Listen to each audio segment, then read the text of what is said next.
That night, inside that crowded restaurant, my daughter lowered her head while tears fell onto the white tablecloth, and I understood that there are silences that kill. My name is Nancy Caldwell. I am 58 years old. I am a mother. I was a wife. And for a long time, I believed that keeping the peace in the family was the most important thing in the world. But that night, something broke inside me. It all started with a reservation, a family dinner to celebrate my grandson's birthday. It was one of those fancy downtown restaurants with linen tablecloths and lit candles at every table. My daughter Emily had insisted that we all go together, her husband Michael, his parents, and me. Since I became a widow 3 years ago, Emily always worries about including me. She is my only daughter, the light of my eyes, a sweet, educated woman with a brilliant career as an architect that she put on pause when my grandson was born. That night, I arrived early at the restaurant. I was wearing a navy blue dress that my late husband gave me for our last anniversary. In my purse, I had a handkerchief embroidered with my mother's initials. I always carry it with me. It is my connection to the women who came before me, the women who also learned to stay silent. Emily arrived shortly after. I saw her walk in on Michael's arm, and something about her face unsettled me. She was smiling, yes, but it was that tense smile that a mother recognizes from miles away. She was wearing a long-sleeved sweater, despite the heat of May. "Mom," she greeted me with a kiss on the cheek. Her lips were trembling. "Daughter, are you okay?" "Sure, Mom, just tired." Michael greeted me with that cold politeness that had always seemed strange to me. A handsome man, from a good family, successful engineer, the kind of son-in-law any mother would approve of. Or so I thought. Then Michael's parents arrived. Mr. Robert, a heavy-set man in his 60s with a raspy voice and rough manners. And Mrs. Linda, quiet always 2 steps behind her husband, with her gaze lost somewhere indefinite. We sat down. We ordered dinner. Everything was going normally until Emily made a mistake. A mistake so small, so insignificant, that it shouldn't even be called that. She ordered red wine instead of white. "Emily," Michael said with that controlled voice that freezes the blood, "you know perfectly well that I ordered fish. Red wine does not go with fish." "Sorry, honey, I didn't think." "You never think." The waiter stood paralyzed with the glass in his hand. "It doesn't matter," I intervened. "We can change it right." Mr. Robert let out a dry laugh. "Leave it alone, Nancy. Michael is right. Women today don't even know how to order a glass of wine." I swallowed hard. Emily lowered her gaze, and that was when I saw something that froze my soul. As she reached out to take the bread, Emily's sweater sleeve rode up just a few inches. Just enough. On her wrist, there were marks. Yellowish bruises trying to heal. Fingerprints. My heart stopped beating for a second. Emily. She pulled her sleeve down, immediately covering herself with pleading eyes. "It is nothing, Mom." But I knew. A mother always knows. The dinner continued amidst forced conversations. I barely tasted a bite. I watched. Every gesture Michael made toward my daughter, every time she shrank slightly when he got too close, every cutting word disguised as a joke. And then the moment arrived. The waiter brought the wrong dessert to the table. A simple mistake. Cheesecake instead of tiramisu. Michael called the waiter with a snap of his fingers. "Is this how you work here? My wife ordered tiramisu." "Honey, it doesn't matter," Emily whispered. "I can eat cheesecake." "It does matter." Michael's voice rose in tone. "Are you always going to be this settled?" "Michael, please, you always embarrass me." And then it happened. In a quick, brutal movement, Michael reached out and grabbed Emily by the hair. He pulled her head back with force. The entire restaurant went silent. My daughter did not scream. She only let out a choked whimper while tears began to roll down her cheeks. And in that terrifying silence, Mr. Roberts' voice was heard. Strong, clear, applauding. "That is how it is done, son. That is how it is done. She has to know her place." Emily lowered her head. Her shoulders were shaking. Mrs. Linda looked at her plate as if nothing was happening, and I felt something inside me break, something that had been cracking for years. While I watched my daughter become smaller, more silent, more absent, my hands trembled on the table. My blood turned to ice. And then I did something. I stood up. Before I tell you what I did that night, I need you to understand something. I need you to know the Emily I raised, because what I saw in that restaurant was not my daughter. It was a shadow, a ghost of the brilliant woman she had been. Emily was born on a spring morning 32 years ago. She came into the world crying loud with her fists closed as if she already knew that life requires fighting. My husband Edward took her in his arms and told me, "This girl is going to change the world, Nancy. I can see it in her eyes." And he was right. Emily was always a curious girl, intelligent, persistent, the kind who takes toys apart to understand how they work, the kind who asks 1,000 questions and doesn't settle for vague answers. I remember at 8 years old she built a birdhouse with pieces of wood she found in the garage. It wasn't perfect, but it had a solid roof and firm walls. "See, Mom," she told me proudly, "birds also need a safe place." She grew up loving architecture. She spent hours drawing houses, buildings, bridges. She said she wanted to create spaces where people felt protected, where they could breathe. She studied on scholarships. She graduated with honors. She got a job at one of the most prestigious firms in the city. She earned her own money. She had her own apartment, her own life. She was independent. She was happy. She was free. And then she met Michael. At first, everything seemed perfect. He was attentive, detail-oriented, polite. He arrived with flowers. He took her to dinner at fancy restaurants. He sent her sweet messages during the day. My daughter glowed when she spoke of him. "Mom, I think he is the one," she told me one afternoon while we drank coffee in my kitchen. I looked at her lit-up eyes and smiled. "If you are happy, daughter, I am happy." The wedding was beautiful. A garden full of white roses, a lace dress that Emily had designed herself, soft music, promises of eternal love. Edward had already passed away by then, but I felt his presence there. I walked with my daughter to the altar and gave her hand to Michael. "Take care of her," I said, "with my life." He replied, smiling. The first months were good, or at least that is what it seemed. Emily continued working, although Michael insisted it wasn't necessary. "I earn enough for both of us," he would say. "You can stay home, relax." "But I like my work," she replied. "Don't you like being with me?" Small phrases, small comments, nothing that seemed alarming at that moment. But the seeds of control were already planted. When Emily got pregnant, everything changed. Michael insisted she leave her job. "It is dangerous for the baby," he argued.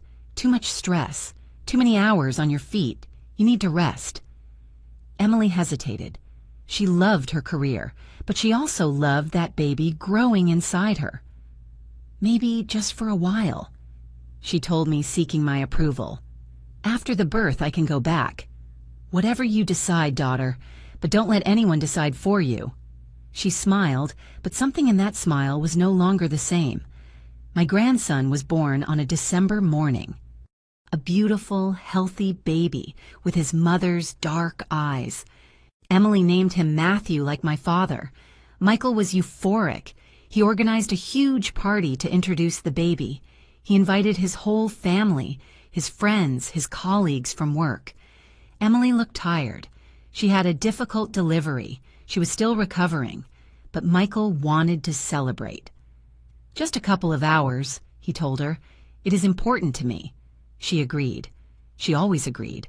I went to that party. I saw my daughter moving among the guests with Matthew in her arms, smiling politely, answering the same questions over and over again. "How is the baby? Does he sleep well? Are you breastfeeding?" Michael didn't hold his son a single time that afternoon.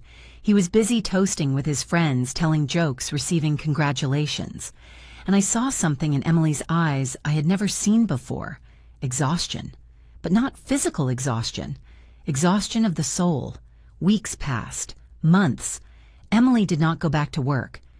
Michael said Matthew needed her at home, that a mother shouldn't leave her son with strangers, that she had studied so much, worked so much that she deserved to rest.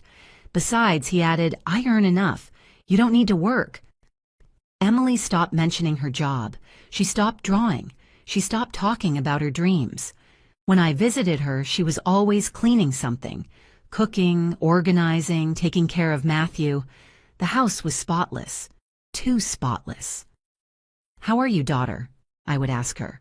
Fine, Mom. Everything is fine. But I knew it wasn't. A mother always knows. I started noticing small things. How Emily checked her phone with anxiety every time it rang. How she tensed up when she heard Michael's car arrive. How she apologized constantly for everything. Sorry, Mom, the house is messy. Sorry, I didn't make enough food. Sorry, Matthew is crying. Sorry, sorry, sorry. As if her very existence was a nuisance. One day, I arrived without warning. I knocked on the door several times before Emily opened. Her hair was in a messy ponytail. She had deep dark circles under her eyes, a milk stain on her blouse. Mom, I didn't know you were coming. That is exactly why I came. I entered the house. Matthew was sleeping in his crib.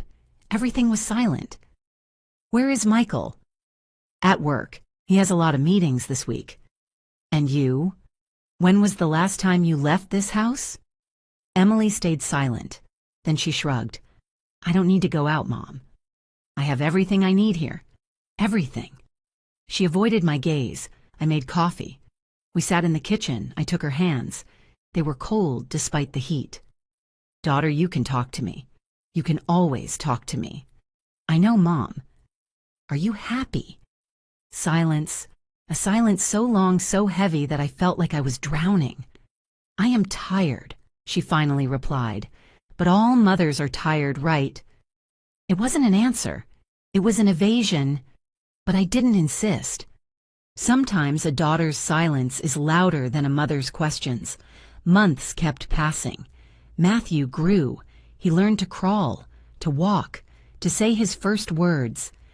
Emily dedicated herself to him completely, too completely, as if he were the only thing she had left. Michael worked more and more hours, or so he said. He arrived late. He left early. He traveled constantly for business. Emily didn't complain. She never complained. It is his job, Mom. He has many responsibilities. I watched my daughter fading away, how she stopped laughing, how she stopped dreaming, how she stopped being Emily, and I didn't know what to do. Because when a daughter smiles and says she is fine, a mother wants to believe her, needs to believe her, even if deep down she knows the truth. One afternoon while I was watching Matthew so Emily could rest, I found something. I was looking for a bib in the kitchen drawer when I saw an envelope hidden between the tablecloths. I shouldn't have opened it, but I did. Inside there were photographs Emily had taken of her own arms, of her wrists, of her neck, bruises, marks, evidence. My world stopped. I felt the floor opening beneath my feet. I put the envelope back exactly where I found it. I finished taking care of Matthew. I waited for Emily to wake up from her nap. When she came down the stairs, I looked her in the eyes. Daughter, I need you to tell me the truth. She turned pale. What are you talking about, Mom? You know what I am talking about. Her eyes filled with tears. She shook her head. It is not what you think. Then what is it? Michael is under a lot of stress. The work, the responsibilities, the pressure. Sometimes he loses control. But he loves me, Mom. He loves me. Love doesn't hurt Emily. All marriages have problems. These are not problems. This is violence. She hugged herself as if protecting herself from my words. I can't leave him, Mom. I have a son, a family. What will people say? What will his family think? And what about you? What about your life? My life is my family. I broke down. I knelt in front of her and took her hands in mine. Daughter, please. Come home with me, you and Matthew, just for a while, to think clearly. I can't, Mom. Michael needs me. He is going to change. He promised me. How many times has he promised you? Silence, that damn silence. Emily pulled her hands away and stood up. Thanks for watching, Matthew, Mom, but it is late. Michael will be home soon and I need to make dinner. I left that house with a broken heart. That night I couldn't sleep. I hugged my mother's embroidered handkerchief and cried. I cried for my daughter, for her lost bravery, for her buried dreams, for the brilliant woman she had been and who now lived in fear. And I swore I would find a way to help her even if she wasn't ready to ask for help yet, because a mother never gives up. Never. 6 more months passed. 6 months of forced smiles, of brief calls, of constant excuses.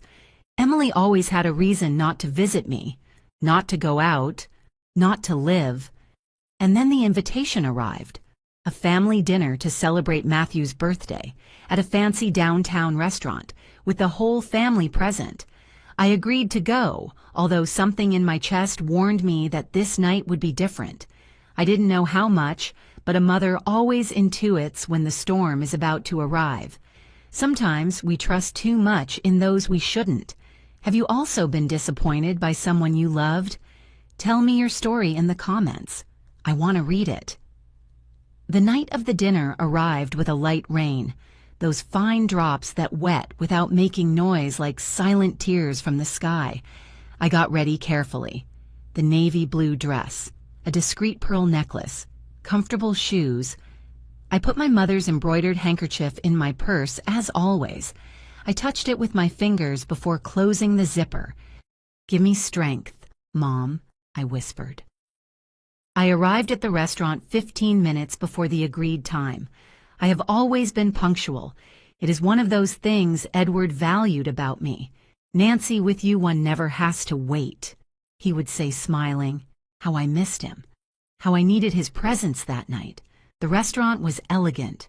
White tablecloths, silverware, lit candles at every table, soft background music. The kind of place where people speak in low voices and waiters walk without making noise.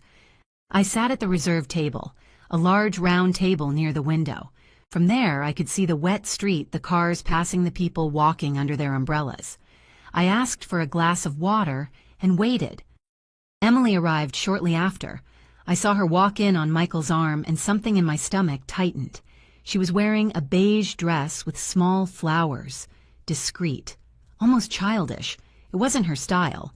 Emily had always preferred strong colors, modern designs, clothes that spoke of her personality. But that woman, walking toward me, seemed to want to disappear. Her hair was pulled back in a low bun without a single strand out of place. Her makeup was perfect but excessive, as if she was trying to cover something. And her eyes were dull. Mom, she greeted me with a kiss on the cheek. She smelled of expensive perfume and fear. Daughter, so good to see you. I hugged her. I felt her bones too pronounced under the dress. She had lost weight. Where is Matthew? I asked. With a nanny, Michael answered before she could speak. This is an adult dinner. The boy would be restless. I didn't say anything, but it seemed strange to me. It was Matthew's birthday. Why celebrate it without him? Michael pulled out the chair for Emily. She sat down carefully as if every movement required permission. You look beautiful, Mom, said Emily, forcing a smile. You too, daughter. Lie. She looked tired, haggard, fragile. Michael sat next to her and immediately took out his phone. He started checking emails, answering messages, completely oblivious to our presence. Emily looked at her hands in her lap. How have you been, Mom? She asked in a low voice. Good, daughter. Busy with the garden. The roses are blooming beautifully this year. How nice you should come see them. You and Matthew. We could spend the afternoon together. She hesitated. Yes, Mom. Soon. That word that never comes. And you? How are you? Fine. Busy with the house, with Matthew? Just that. She looked at me. For a second, just a second, I saw something in her eyes. A silent plea, a stifled scream. But then Michael looked up from his phone. "Emily is perfectly fine, Nancy. She has everything she needs. A beautiful house, a healthy son, a husband who works hard to give her a good life." "I didn't doubt that, Michael." He smiled, but that smile didn't reach his eyes. Michael's parents arrived. Mr. Robert entered the restaurant as if he owned the place. Loud voice, rough manners, a presence that occupied more space than necessary.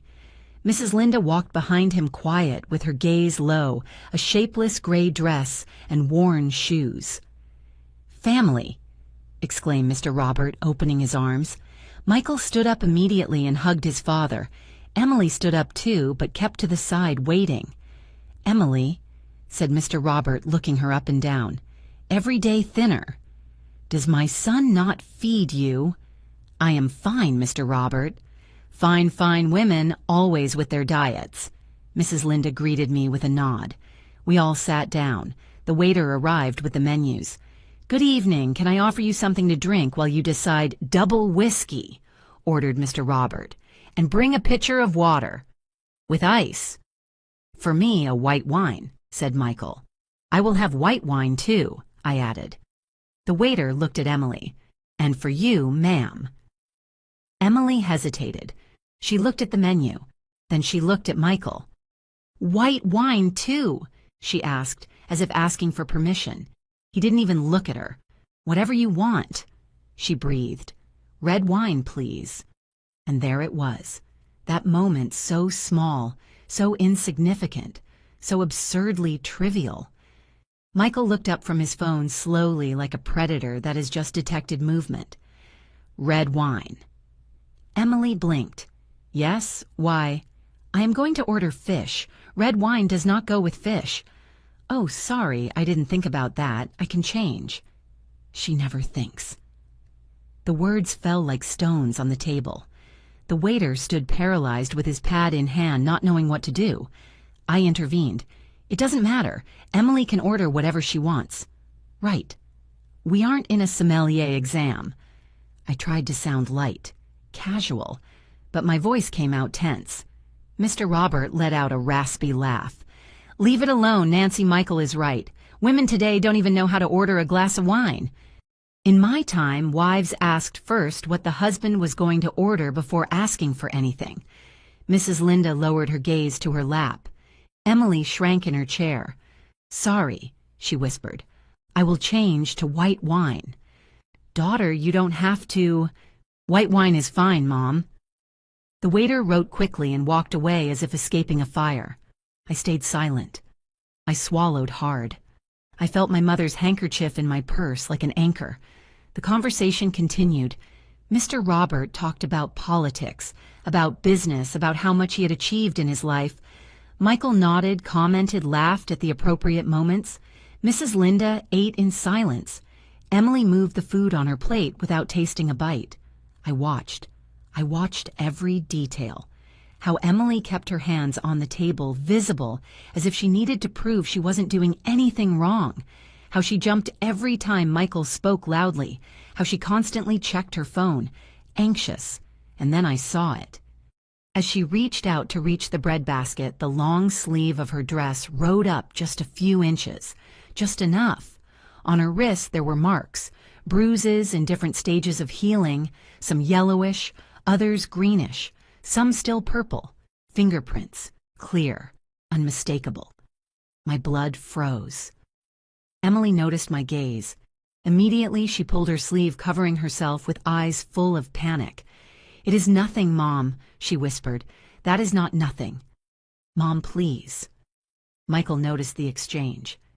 "Is something happening?" "No," replied Emily quickly. "Nothing. Everything is fine." He narrowed his eyes. Then he smiled. "Nancy, more wine." "No thanks." I wanted to scream. I wanted to take my daughter and run out of there. I wanted to call the police, a lawyer, anyone. But Emily looked at me with pleading eyes. "Not now, please, not now." So I stayed silent, and I hated myself for it. The dinner continued. The main course arrived. Fish for Michael, chicken for Mr. Robert, salad for Emily. "Just salad?" asked Mr. Robert. "On a diet again?" "I am not very hungry," she replied. "Women and their obsessions," he commented, shaking his head. Mrs. Linda said nothing. She just cut her food into small pieces and ate mechanically, like a robot. Michael talked to his father about a work project, a new building in the financial district, an important investment. "It could be the project of my career," Michael said. "I hope so, son. It is time you stopped being second and became first." "I know, Dad. I am working on it." "Good. A man must be the best in everything, in work, in the house, in life. That is how it is." Emily moved her fork over the salad without eating. I tried to breathe normally. And then dessert arrived. The waiter brought a tray with different options. Mr. Robert ordered cheesecake. Michael ordered tiramisu. Mrs. Linda said she didn't want anything. I ordered coffee. The waiter looked at Emily. "And for you, ma'am, tiramisu too, please." The waiter nodded and walked away. A few minutes later, he returned with the tray. Cheesecake for Mr. Robert, coffee for me, and 2 plates of tiramisu. Except one wasn't tiramisu, it was cheesecake. The waiter placed it in front of Emily. "Excuse me," she said softly. "I ordered tiramisu." "Oh, I am so sorry. Let me change it for you." "No, it doesn't matter," she said quickly. "I can eat cheesecake, no problem." "Ma'am, it is no trouble. Seriously, it is fine." But Michael had already raised his hand. "Excuse me."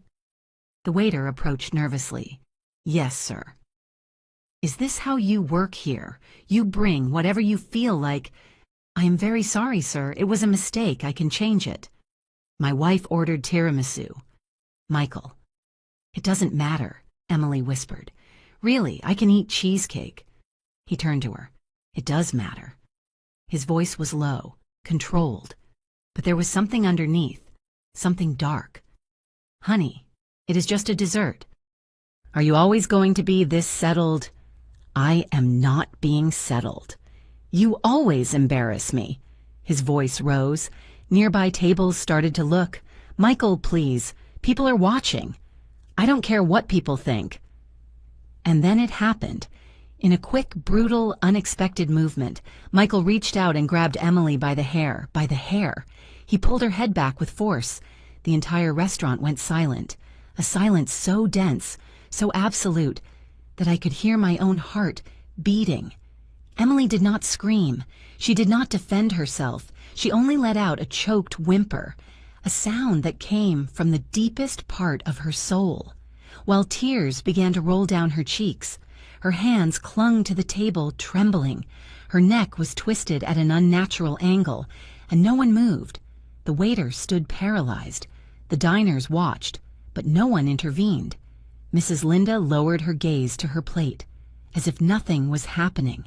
And in that terrifying silence, in that moment frozen in time, a voice was heard, strong, clear, applauding. Mr. Robert. "That is how it is done, son," he shouted, hitting the table with an open palm.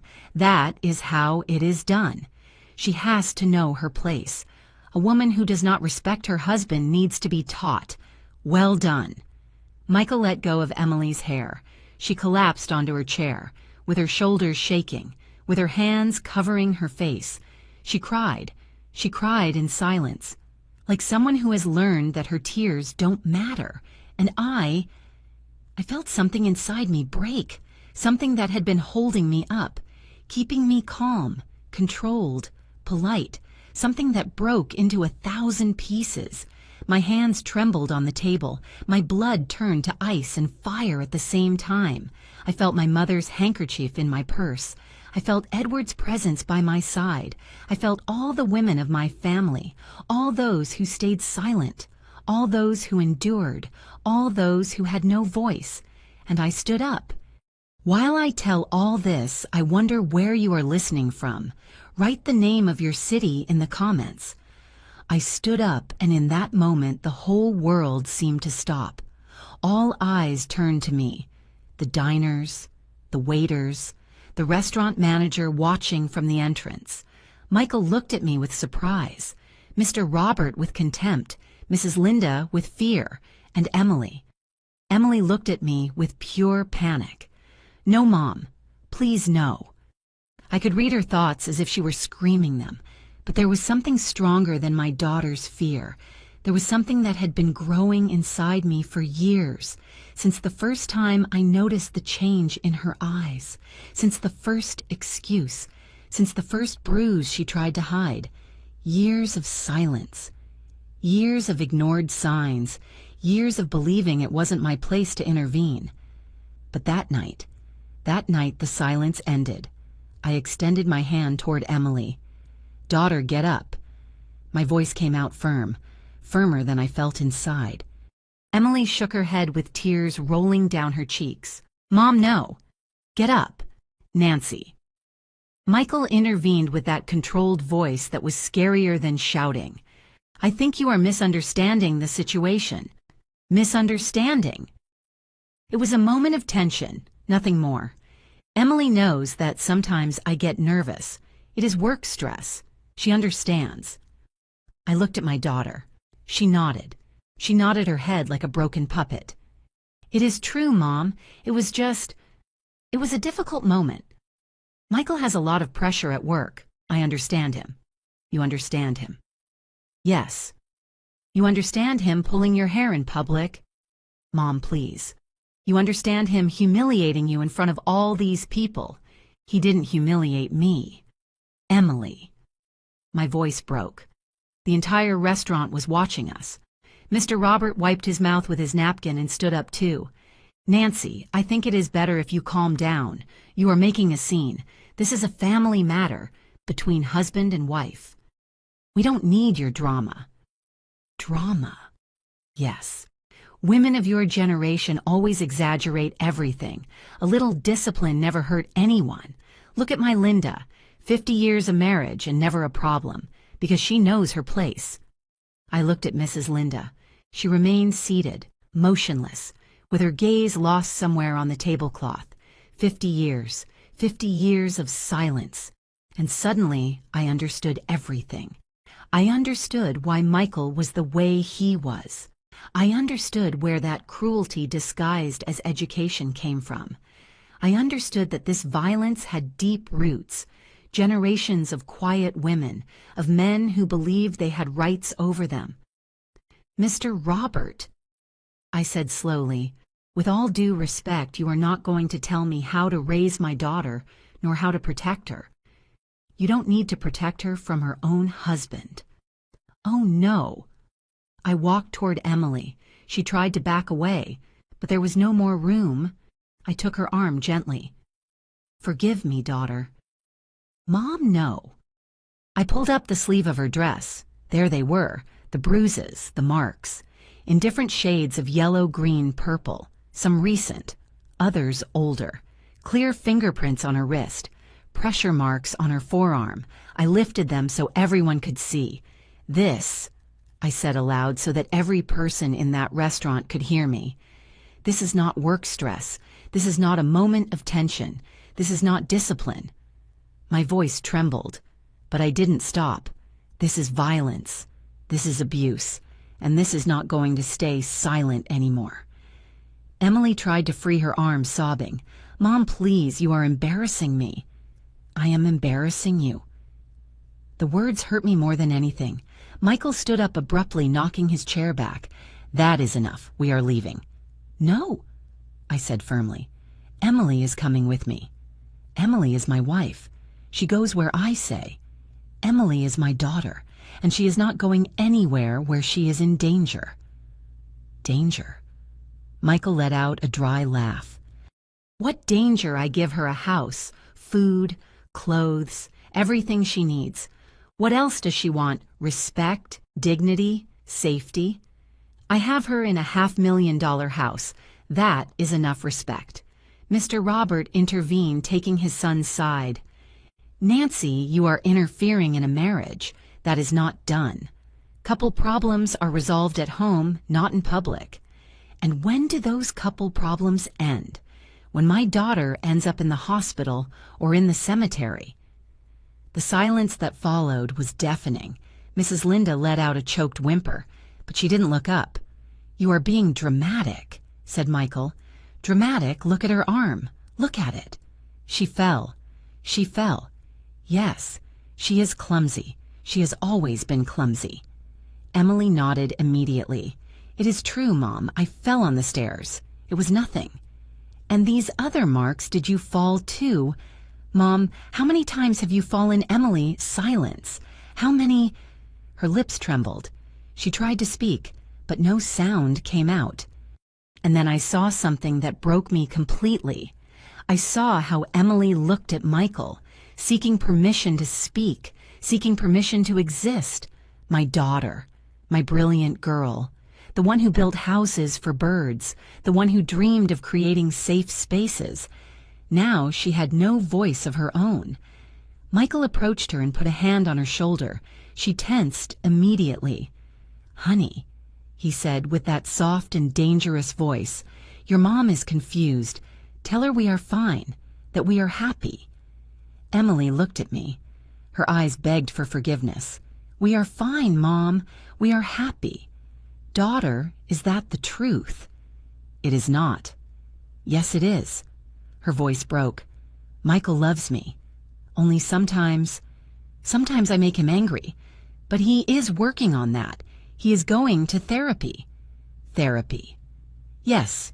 He started 2 weeks ago. He is trying, Mom. He is really trying." I looked at Michael. He was smiling. "See, everything is under control. We are handling our problems like responsible adults." "What kind of therapy?" "Anger management," he replied without hesitation. "An excellent therapist. He has helped me a lot." "And Emily's arm? Was that before or after starting therapy?" His smile wavered for a second. "Before. Definitely before." He was lying. I could see it in his eyes. But Emily defended his lie. "It is true, Mom. Michael is changing. Give him a chance, please. Daughter, this is not—" "Mom, I love you. But this is not your decision. It is mine. And I choose to stay with my husband, with the father of my son." Those words went through me like knives. "Even if he hurts you." "He doesn't hurt me, not anymore. Mom, please. Just let it go, please." Her voice broke into a sob. Mr. Robert applauded slowly, with sarcasm. "Well," said Emily, "a woman with common sense, not like these modern feminists who want to destroy families." I turned toward him. "Mr.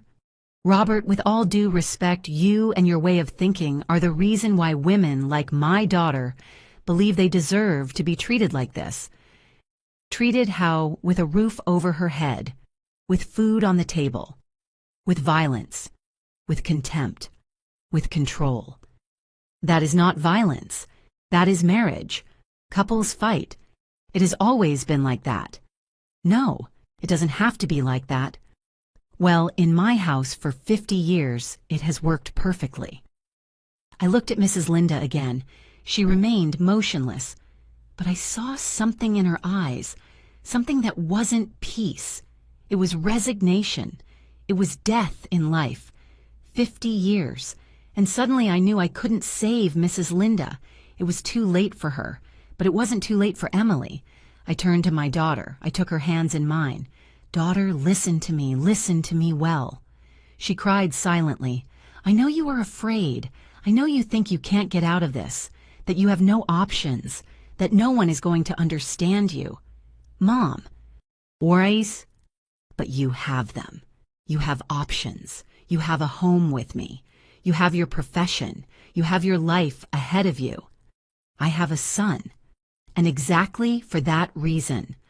What do you want Matthew to learn? That this is how a woman is treated, that this is how his mother is treated." She turned pale. "Michael would never touch Matthew. I am not talking about that. I am talking about what he is learning by watching you suffer." "I don't suffer." "Yes, you do.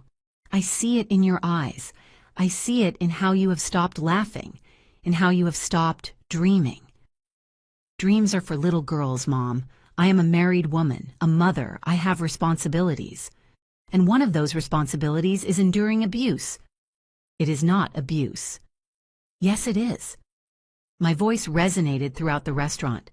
Emily shrank, and I knew I had lost her, at least for now. Michael stepped between us. I think that is enough for today, Nancy. Thanks for coming to dinner. But now Emily and I are going home with our son, our family, Michael, our family. Each word was a threat. Emily stood up. She avoided my gaze. She took her purse with trembling hands. I am sorry, Mom. I didn't mean for this to happen. Daughter, please. I will call you tomorrow. Emily. But she was already walking toward the exit, following Michael like a shadow. Mr. Robert left money on the table. A shame you ruined a family night, Nancy. But that is how meddling mother-in-laws are. They never know when to shut up. He left without waiting for an answer. Mrs. Linda stood up slowly. For a moment our eyes met. I saw in her eyes 50 years of pain, 50 years of silence, 50 years of unanswered questions. What if? She opened her mouth as if she was going to say something, but no word came out. She just turned around and followed her husband. I stayed alone at that table, with the half-finished plates, the empty glasses, the candles burning out. The waiter approached timidly. Ma'am, are you okay? I didn't answer. I couldn't. I felt like I had just lost my daughter, that I had done everything wrong, that my intervention had only made things worse. I paid the bill. I left a tip. I left the restaurant. The rain had stopped. The air smelled of wet earth and something I couldn't name. Disappointment, maybe, or fear. I walked to my car. I sat behind the wheel without starting it. I took my mother's handkerchief out of my purse. I pressed it against my chest, and I cried.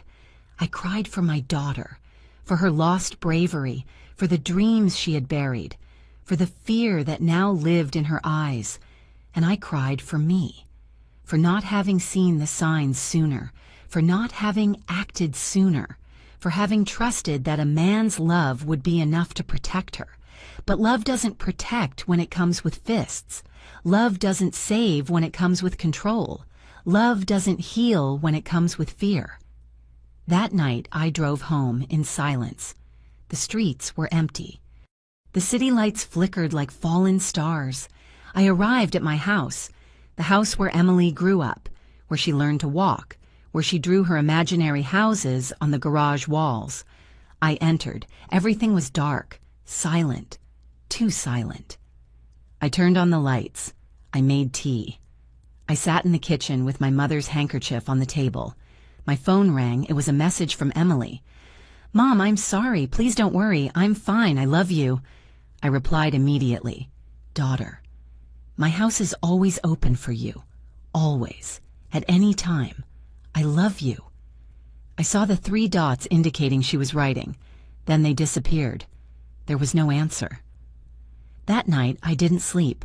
I stayed awake staring at the ceiling, wondering what else I could do. How could I save my daughter when she didn't want to be saved? How could I make her understand that she deserved more, that she deserved true love, that she deserved peace, that she deserved to live without fear? But victims of violence don't see what we see. They see hope where there is danger. They see love where there is manipulation. They see a future where there are only repeated cycles.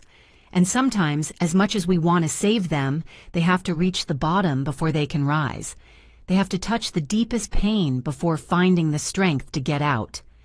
That night, watching the shadows on my ceiling, I knew the road would be long, that there would be more dinners, more lies, more bruises hidden under long sleeves. But I also knew something else. I knew I wouldn't give up, that I would stay there, that I would wait. Because a mother doesn't abandon. Never. And when my daughter was ready to ask for help, I would be there. With open arms, with a safe house, with the love that never comes with conditions. The phone vibrated again.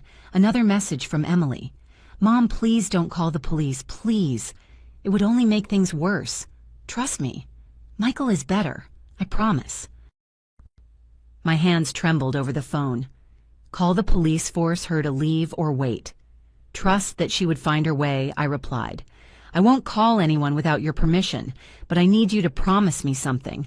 I need you to call me every day, just so I know you are okay. Can you do that for me? The 3 dots appeared again. This time they didn't disappear. Okay, Mom, I will call you, I promise. I closed my eyes. It wasn't enough, but it was something. A thin thread that kept us connected.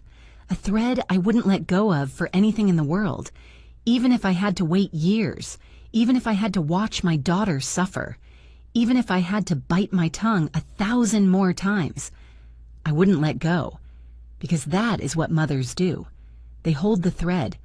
Even when everything else breaks, I still ask myself if I did the right thing. And you, what would you have done in my place? The days that followed were the longest of my life. Every morning I woke up with a tight heart, checking my phone, immediately waiting for Emily's message. Sometimes it arrived early, at 7 in the morning. Good morning, Mom. Everything good? I love you. Other times it arrived late, at 11, at noon, and I spent those hours in agony, imagining the worst. Would she be okay? Had he hurt her again? Had he crossed that line from which there is no return? The messages were always short, dry, without life, as if she wrote them with Michael looking over her shoulder, and that was probably the case. I tried to call her several times, but she never answered. Only text messages. Sorry, Mom. Matthew is crying. I will write to you later. Sorry, Mom. I am busy with the house. We will talk later. Sorry, Mom. Michael and I have plans. I will call you tomorrow. Always there was a reason. Always there was an excuse, and I knew they weren't hers. 2 weeks passed. 2 weeks of cold messages and unanswered calls. 2 weeks of sleepless nights, hugging my mother's handkerchief, wondering what to do. I consulted with a lawyer specialized in domestic violence, a woman named Karen, with tired eyes and firm hands. Is your daughter willing to report? She asked me. No. Do you have evidence, photographs, messages, witnesses? The marks on her body, the scene at the restaurant. There must be people who saw. But is any of them willing to testify? Silence. Nancy, said Karen with a soft but direct voice.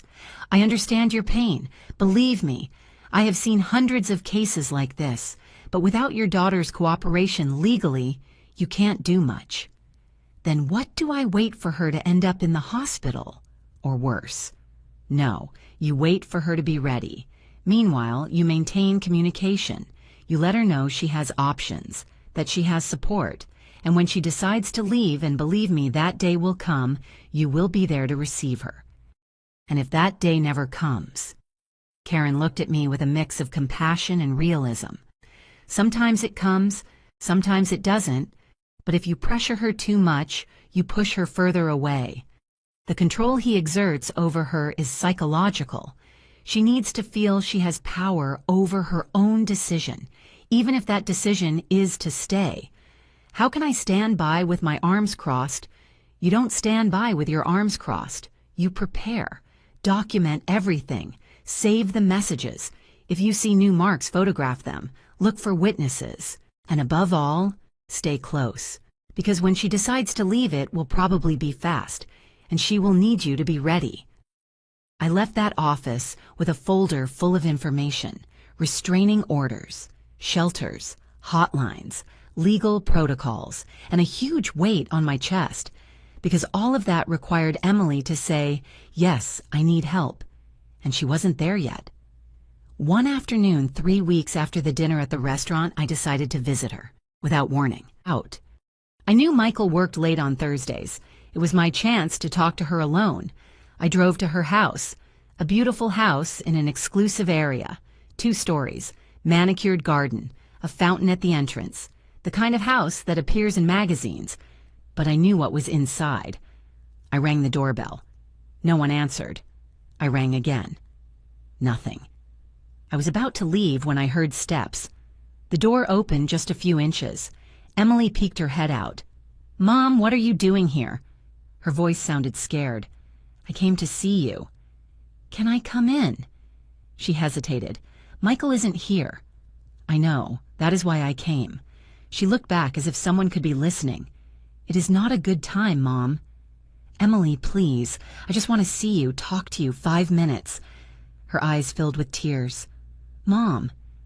"Please, daughter." Finally, she opened the door. I entered quickly before she changed her mind. The house was spotless. Too spotless. Like a museum. Without life. The curtains were closed even though it was a sunny afternoon. The living room was dark. Cold. "Where is Matthew?" I asked. "Sleeping his nap." "Can I see him?" "Better not. If we wake him, he will be grumpy all afternoon." I nodded. We sat in the living room, her on the edge of the sofa, with her hands on her lap, tense. "How have you been?" I asked. "Fine." "Really?" "Yes, Mom, really." But her voice trembled. I watched her carefully. She was wearing a turtleneck sweater despite the heat, long pants, her hair pulled back in a tight ponytail, covering herself, always covering herself. "Daughter, I need you to tell me the truth. You are telling me. Has Michael hurt you again?" She went rigid. "No." "Emily." "No, Mom. I already told you he is going to therapy. He is better." "Then why are you afraid of me being here?" "I am not afraid." "Yes, you are. I can see it." She stood up abruptly. "I think it is better if you leave." "Emily." "Wait." "No, Mom. You can't come here without warning. Michael is going to get upset." "And so, what if he gets upset?" "Because I live with him." Her voice broke. "Because I have to live with him every day. And every time you do something like this, every time you intervene, you put him in a bad mood. And I am the one who has to deal with that."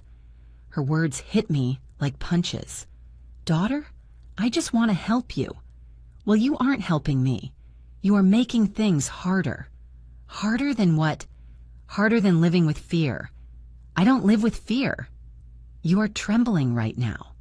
She hugged herself. "Leave Mom, please, before Michael arrives." "He won't arrive for hours. You don't know that. Sometimes he leaves early. Sometimes he checks the cameras." "Cameras?" She turned pale. She had revealed something she shouldn't have. "What cameras, Emily?" "Nothing. Forget it." "Does he have cameras watching you?" "They are security cameras to protect the house." "Where are they?" "Mom." "Where?" She pointed with her head toward the corners. I saw small discrete cameras in the living room. "In the hallway. How many are there?" "I don't know." "Several." "In the whole house?" She didn't answer. "In the bedroom too." Silence. My God, Emily. "It is normal, Mom. Many houses have security cameras. And he checks them. Sometimes. To watch you. To protect us. That is not protection. That is control." "Enough," she shouted. "Enough of telling me how my marriage is." "You don't understand anything." Her scream woke Matthew. We heard his crying from upstairs. Emily put her hands to her face. "Look what you did. You woke him up." "Daughter." "Leave, please. Just leave." She ran up the stairs. I stood there, standing in that dark living room, looking at the cameras in the corners, small eyes watching every movement. I felt nauseous. My daughter lived in a beautiful prison, with glass walls and invisible bars, but a prison nonetheless. I heard her voice upstairs calming Matthew, that sweet voice she used with her son. The only time she sounded like the Emily I knew. I wanted to go up, hug her, take her out of there by force. But Karen's words resonated in my head. If you pressure her too much, you push her further away.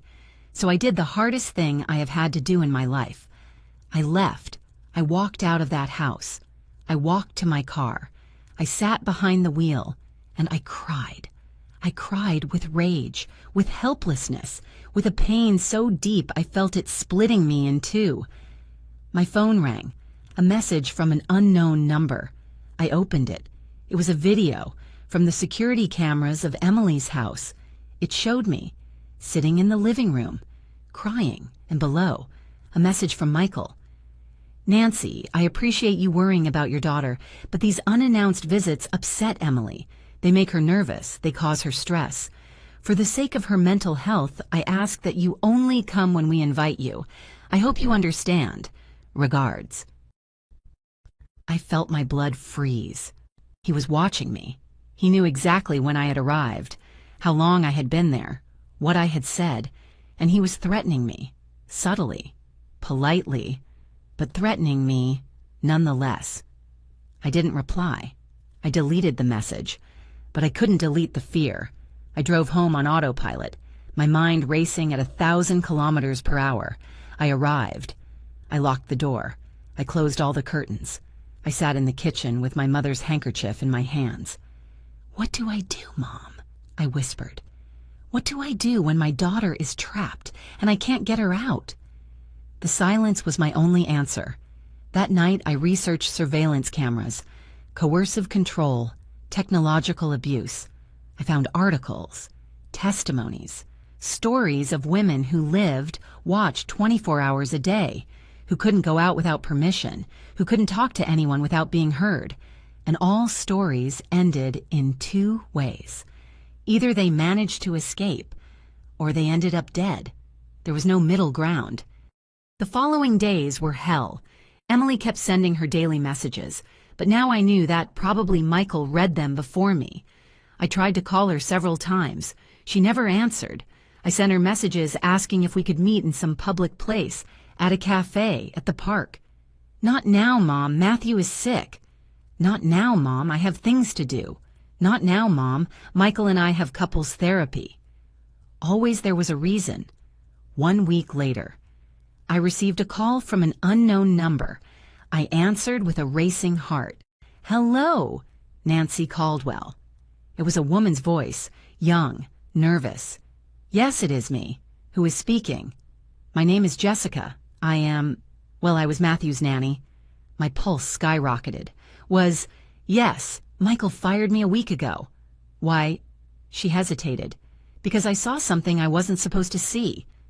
"What did you see?" "I can't talk on the phone. Can we meet? I have something to show you." Yes, of course." "Where?" We agreed to meet at a coffee shop on the other side of town, far from the area where Emily lived. I arrived half an hour early. I ordered a coffee I didn't drink. I just waited, with my stomach in a knot. Jessica arrived on time, a girl in her 20s, thin, with brown hair and a braid. She seemed scared. She sat in front of me and looked around before speaking. "Thanks for coming," she said in a low voice. "Thanks to you for calling me. How did you get my number?" "Emily gave it to me months ago. She told me if anything ever happened, anything serious, to call you." My heart stopped. "What happened?" Jessica took out her phone. She unlocked it with trembling hands. "I watched Matthew 3 times a week, Tuesdays, Thursdays, and Saturdays. Michael worked and Emily needed help. I thought it was a normal family, a nice house, well paid, nothing weird." "Until when?" "Until 2 weeks ago. One Thursday, I arrived early. I rang the bell, but no one opened. I had an emergency key, so I went in. I heard voices upstairs, screams." Her voice broke. It was Michael, yelling at Emily, horrible things, telling her she was useless, that she was good for nothing, that any other woman would do a better job than her, and Emily was crying. She was asking for forgiveness, over and over again. "Sorry, sorry, sorry."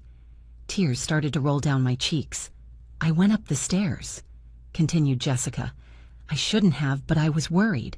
The bedroom door was open, and I saw it." "What did you see?" She showed me her phone. It was a photograph, blurry, taken quickly, from the hallway, but clear enough. Michael had Emily against the wall, one hand on her throat, the other raised, ready to strike. Emily had her eyes closed, hands raised in defense, and in the corner of the room, sitting on his little bed, was Matthew, watching, just watching, a 3-year-old boy witnessing his father abuse his mother. I felt the world stop. "Did he see you?" I asked with a trembling voice. "Yes, he saw me take the photo. He let go of Emily immediately. He came down the stairs as if nothing had happened. He told me they were arguing, that they were couple matters, that it wasn't my problem." "And what did you say?" "I told him I was going to call the police." He laughed.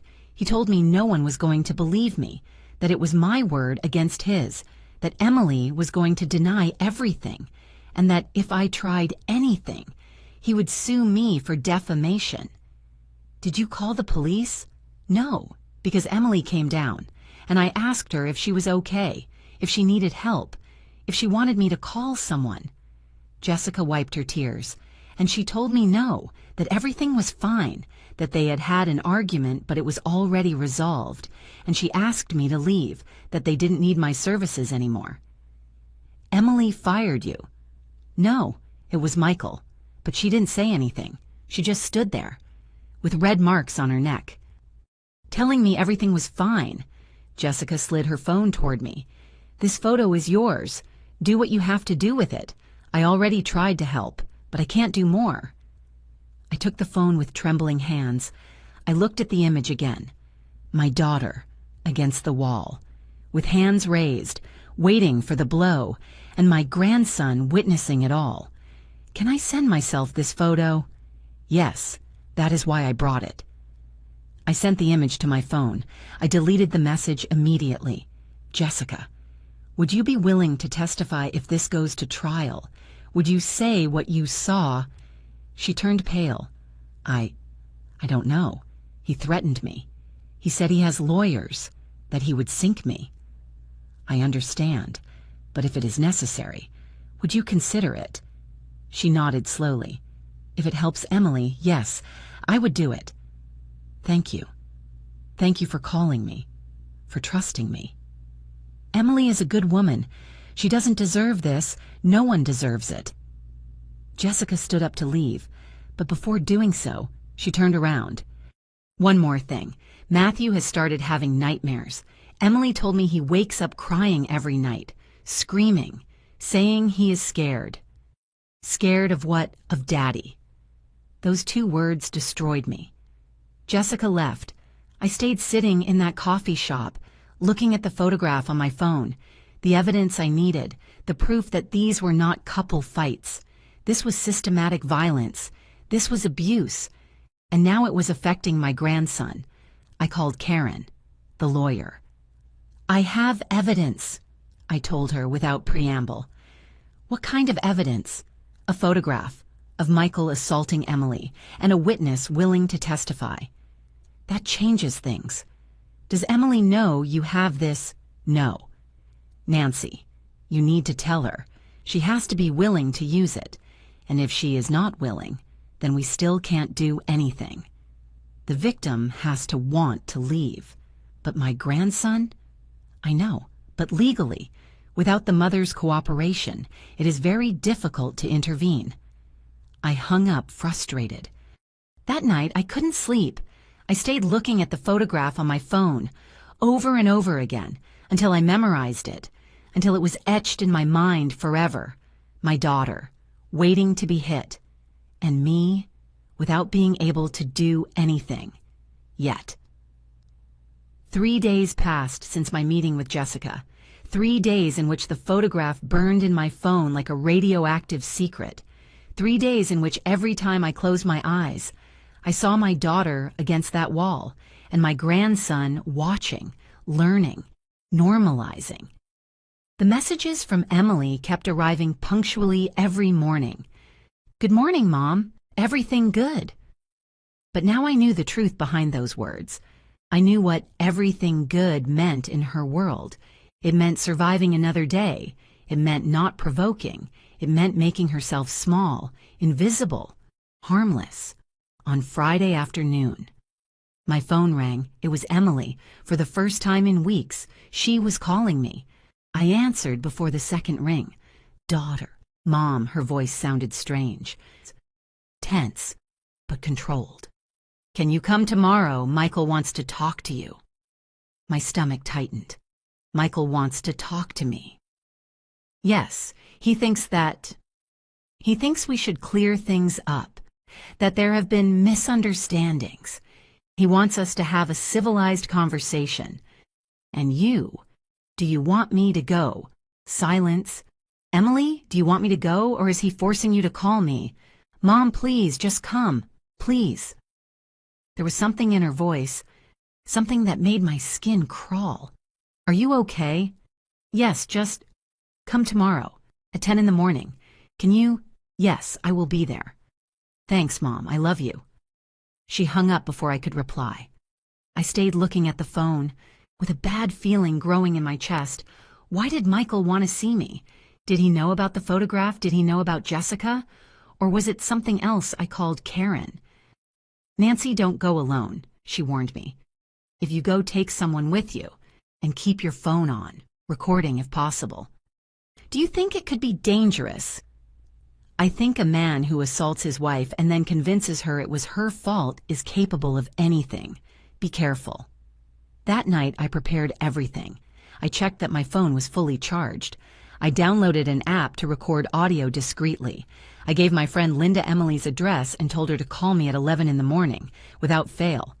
If I don't answer, I told her, call the police. Nancy, you are scaring me. Just do it, Linda, please. I slept little.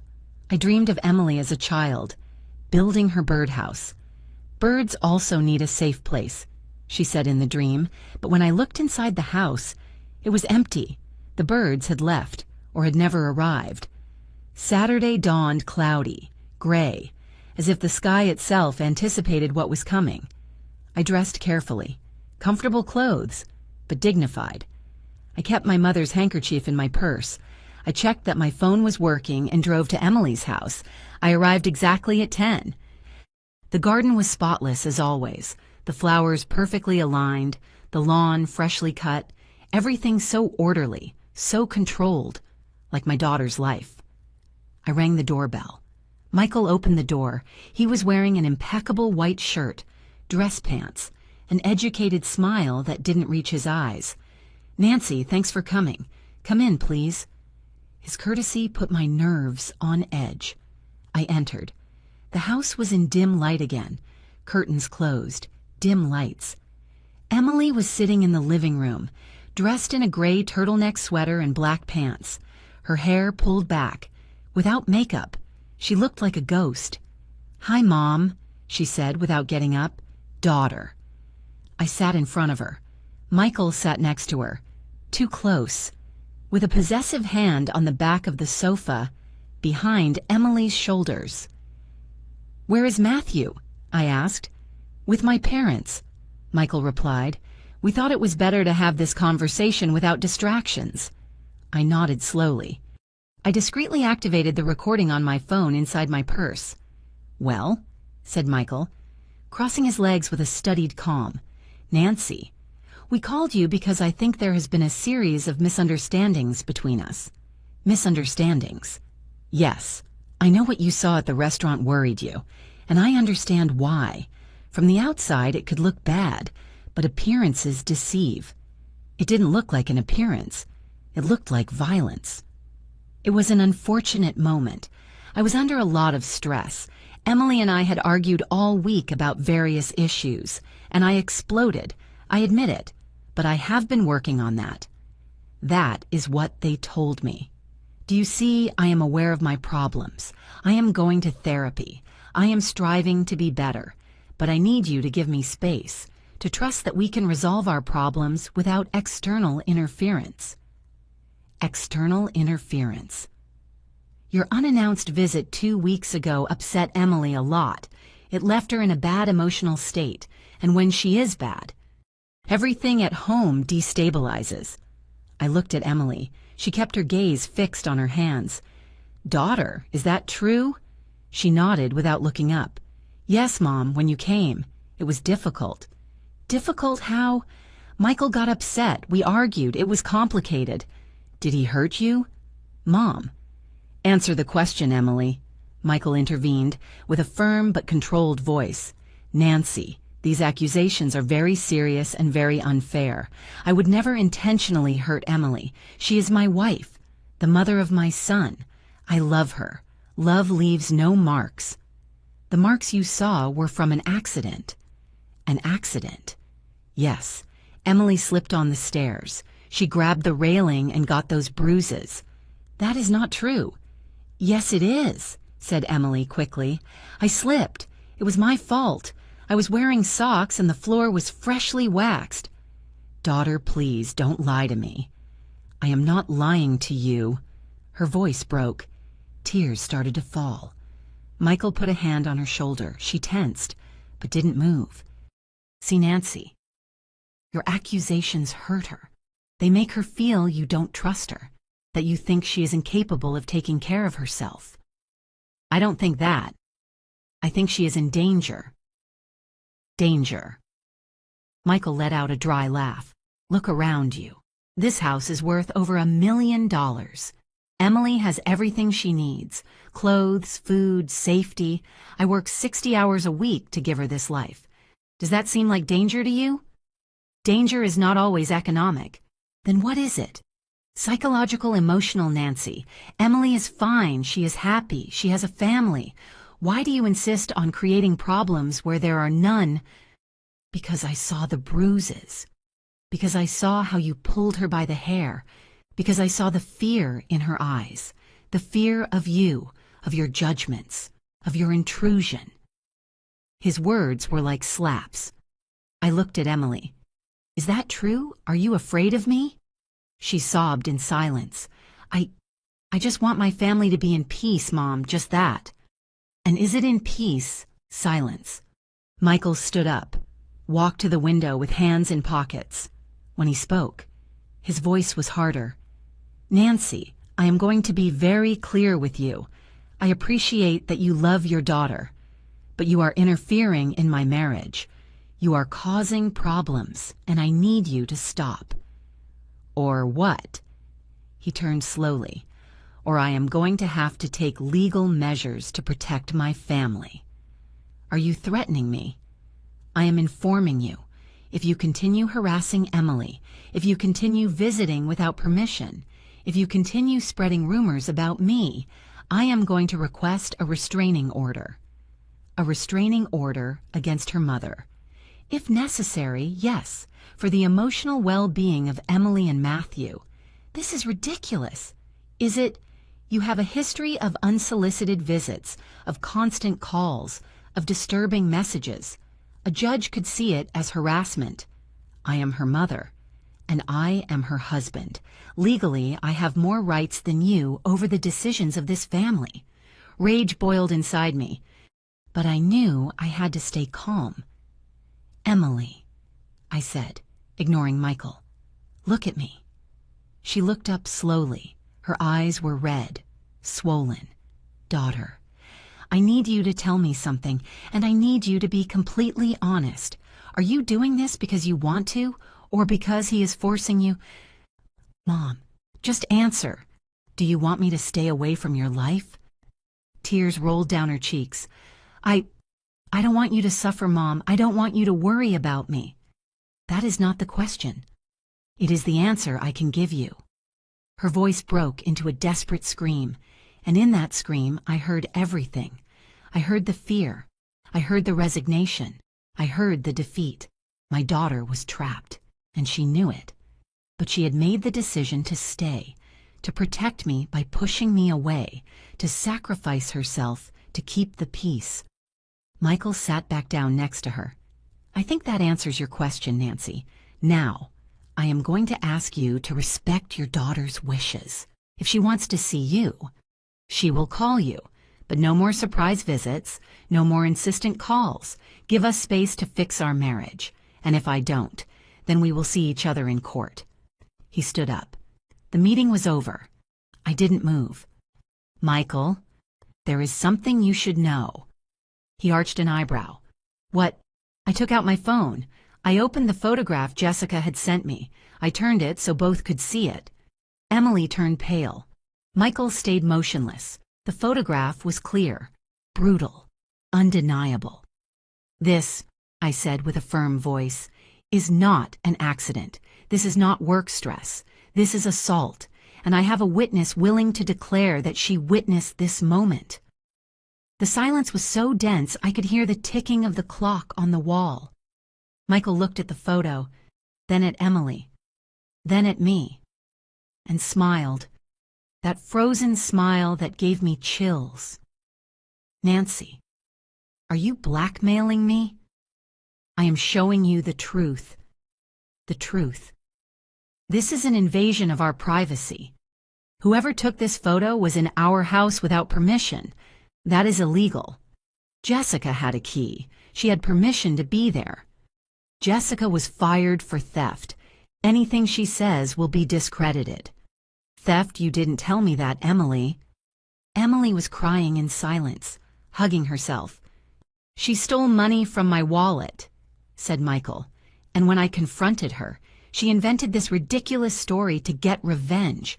It is her word against mine. Who do you think a judge is going to believe? The evidence. What evidence? A blurry photo that could have been taken at any time, in any context. No date, no time, nothing to prove when it was taken. There is the testimony of an employee fired for being a thief. Nancy, if you take this anywhere, I am going to sink her legally, and while I am at it, I will sue you for defamation. Do it. I don't care. No, and what about Emily? Have you thought about what this would do to her, a public trial, her private life exposed? Her name in the newspapers, her reputation destroyed. Is that what you want for your daughter? I looked at Emily. She was shaking her head, terrified. Mom, no, please, don't do this. Daughter, please. She stood up abruptly. Delete that photo, delete it now. Emily, this is evidence. I don't care, she shouted. I don't want anyone to see it. I don't want this to come to light. I just want everything to end. She collapsed on the sofa, sobbing. Michael hugged her.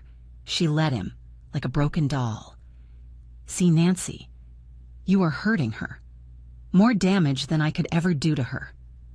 His words penetrated me like poison. Was it true? Was I doing more harm by trying to save her? I looked at the photograph on my phone, then I looked at my daughter, destroyed, and I made a decision. Okay, I said slowly. I am not going to show this photo, for now. Michael smiled victoriously. I knew you would see reason, but I continued raising my voice. I am not going to delete it. I am going to keep it. And if anything happens to Emily, if she shows up with one more bruise, if she ends up in the hospital, if anything whatsoever happens to her, this photo goes straight to the police, to the media, to everywhere. Understood? His smile disappeared. That sounds like a threat. No, it is a promise. We stared at each other, two people fighting for the same woman, but with opposite intentions. He wanted to possess her. I wanted to free her.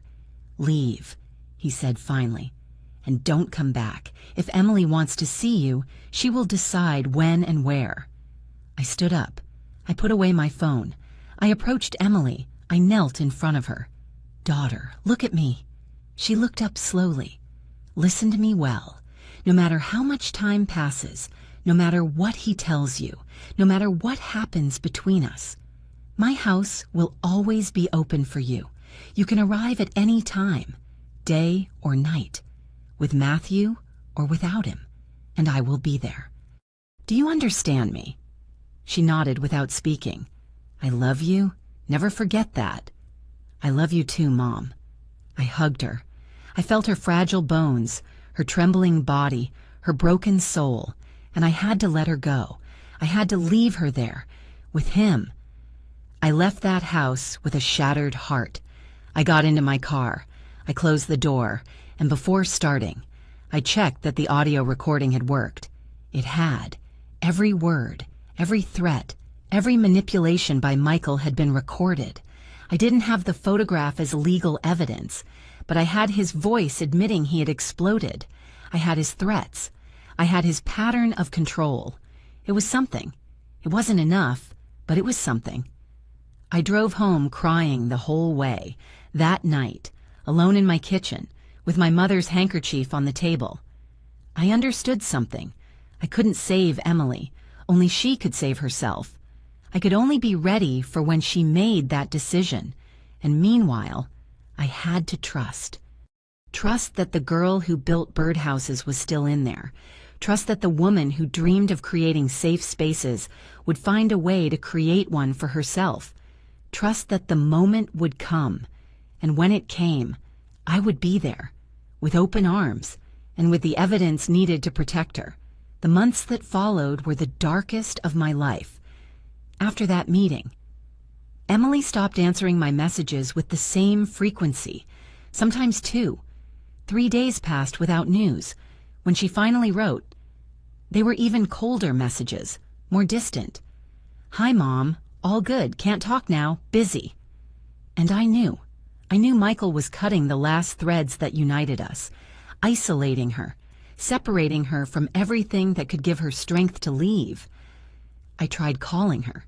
The messages went straight to voicemail. I tried visiting her. No one opened the door.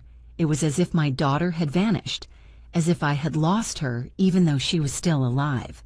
December arrived with cold and rain. The holidays were approaching. Christmas, New Year's, dates we used to spend together. I sent a message to Emily. "Daughter, I would love for you to come to dinner on Christmas Eve. You, Michael, and Matthew. I will make your favorite dish, please." 2 days passed before she replied. "Thanks, Mom, but we already have plans with Michael's family. Maybe New Year's." New Year's arrived. She didn't come. She didn't call. Only a text message at 11 at night. "Happy New Year, Mom. I love you." I spent midnight alone. With a glass of wine I didn't drink, looking at old photos of Emily as a child, laughing, Emily as a teenager, graduating, Emily as an adult, at her wedding, radiant. At what moment had everything broken? At what moment had I lost my daughter? January brought a biting cold, and with it, a call that would change everything. It was a Tuesday afternoon. I was in the garden, pruning the roses Emily loved. My phone rang, unknown number. I almost didn't answer. But something made me pick up the phone. Hello. Nancy Caldwell. It was a woman's voice, professional, serious. "Yes, it is me. This is Dr. Stevens from General Hospital. Your daughter Emily was admitted this morning." The world stopped. "What? She is stable, but we need you to come as soon as possible." "What happened? Is she okay?" "My grandson. The boy is fine. He is with social services temporarily, but we need to speak with you. Can you come now?" Yes, I am coming." I dropped the pruning shears. I ran to my car. I drove with my heart in my throat. General Hospital, floor 3, room 312. I ran up the stairs because the elevator was too slow. I arrived panting at the nursing station. "Emily Caldwell. I am her mother." The nurse looked at me with compassion. "Room 312. Dr. Stevens is waiting for you." I walked down that white and cold hallway as if walking through a nightmare. Outside the room, a woman in a medical coat was reviewing a file. "Dr. Stevens." She looked up. 50-something years old, gray hair pulled back, tired eyes, but kind. "Mrs. Caldwell." "Yes. What happened? Where is my daughter?" "She is asleep. We gave her sedatives. She was very upset when she arrived." "What happened to her?" The doctor guided me to a small private waiting room. She closed the door. "Your daughter arrived this morning at the emergency room. The neighbors brought her. They say they heard screams. When they went out to check, they found her in the garden, barefoot, with her son in her arms, bleeding. My God. She has a fracture in her left wrist, contusions on her face, bruises all over her body, some recent, others from weeks ago, and..." The doctor hesitated. "And what? Marks on her neck. Someone tried to strangle her." I felt the floor disappearing under my feet. He tried to kill her. I can't make legal speculations, but yes, the marks are consistent with manual strangulation. Another minute more and... She didn't finish the sentence. Tears began to roll down my cheeks. Can I see her? Yes. But she is asleep. The sedatives will keep her that way for a few more hours. I entered the room, and there was my daughter, in a hospital bed, connected to monitors, with bandages on her wrist, her face swollen, with purple and yellow bruises, a neck brace protecting her neck. She looked so small, so fragile, so broken. I sat next to her. I took her right hand, the one that wasn't hurt, with infinite care. "Daughter," I whispered, I am here now." She didn't respond. She only breathed slowly, deeply, lost in induced sleep. I stayed there, holding her hand, crying in silence. Hours later, Dr. Stevens returned. "Mrs. Caldwell, there is something else you need to know." "What?" "Your daughter is pregnant, 8 weeks approximately." The shock was like a physical blow. "Pregnant?" "Yes, and given the circumstances, we are very worried. The pregnancy is high risk due to the physical trauma. We will need to monitor her closely." "Does she know?" "I am not sure. When she arrived, she was in shock. She wasn't speaking coherently. She only repeated, 'Protect Matthew. Protect Matthew. Where is Matthew?' The social services have him temporarily. He is physically unharmed, but he will need psychological evaluation. He witnessed the incident." "What incident?" "What happened exactly?" The doctor showed me the report. According to the neighbors, they heard screams around 6 in the morning. Michael screaming, Emily begging, Matthew crying. The neighbors called the police, but before they arrived, Emily ran out of the house with Matthew in her arms, barefoot, bleeding, terrified. She ran to the neighbor's house and pounded on the door desperately. "Help me, please. He's going to kill me." The neighbors let her in and locked the door. Michael came out of the house minutes later, pounded on the neighbor's door, demanded they return his wife and son. "They are my family. You have no right to interfere." The neighbors refused. The police arrived. Michael, calm, polite, explained it had been a marital argument, that Emily was hysterical, that she had emotional problems, that she needed psychiatric help. But the marks on Emily's neck spoke for themselves. They arrested him right there. Charges: aggravated domestic assault and attempted homicide. "Where is he now?" I asked. "In jail. His bail hearing is tomorrow. He can't get out. He can't approach her. We have requested an emergency restraining order, but we need your daughter to declare. We need her to testify." "She will. I will make sure she does." The doctor looked at me with compassion. "Mrs. Caldwell, many victims of domestic violence drop the charges, especially when there are children involved. And now, with a pregnancy, the pressure will be enormous. This time is different. He almost killed her." "I know. But the pattern of abuse includes remorse, flowers, apologies, promises of change, and many women return. My daughter won't. I hope you are right." That night I stayed at the hospital. I couldn't leave. I couldn't leave her alone. I sat in that uncomfortable chair next to her bed and watched her sleep. My girl, my daughter, the one who built birdhouses. Now she was broken, but she was still alive. And as long as there was life, there was hope. Around 3 in the morning, Emily began to move, soft whimpers, broken phrases. "No, please, Matthew, protect Matthew." I got up and approached. "Emily, you are safe. I am here." Her eyes opened slowly, confused, scared. "Mom, yes, daughter, I am here." "Where? Where am I?" "In the hospital. You are safe." She tried to sit up, but the pain stopped her. She moaned, calm down, don't move. You have a fractured wrist." Her eyes filled with tears. "Matthew, where is Matthew?" "He is fine, he is safe. Social services are taking care of him." "Michael, in jail." She closed her eyes. Tears rolled down her cheeks. I am sorry, Mom. I am so sorry. No, daughter, don't apologize. None of this is your fault. I should have listened to you. I should have left sooner, but I thought I could fix it. I thought if I was a better wife, if I was more careful, if I didn't provoke him. Daughter, no, listen to me. Nothing you did or didn't do justifies what he did to you. Nothing, she sobbed. He tried to kill me, Mom. This morning I told him I was pregnant, and he went crazy. He said he didn't want more children, that he couldn't control me with one anymore, that with two it would be impossible. And then he grabbed me by the neck. Her voice broke into a choked scream. You don't have to tell it now, rest. No, I need to say it. I need someone to know the truth. She breathed deep, despite the pain. He took me by the neck and squeezed. I felt like I was dying, Mom.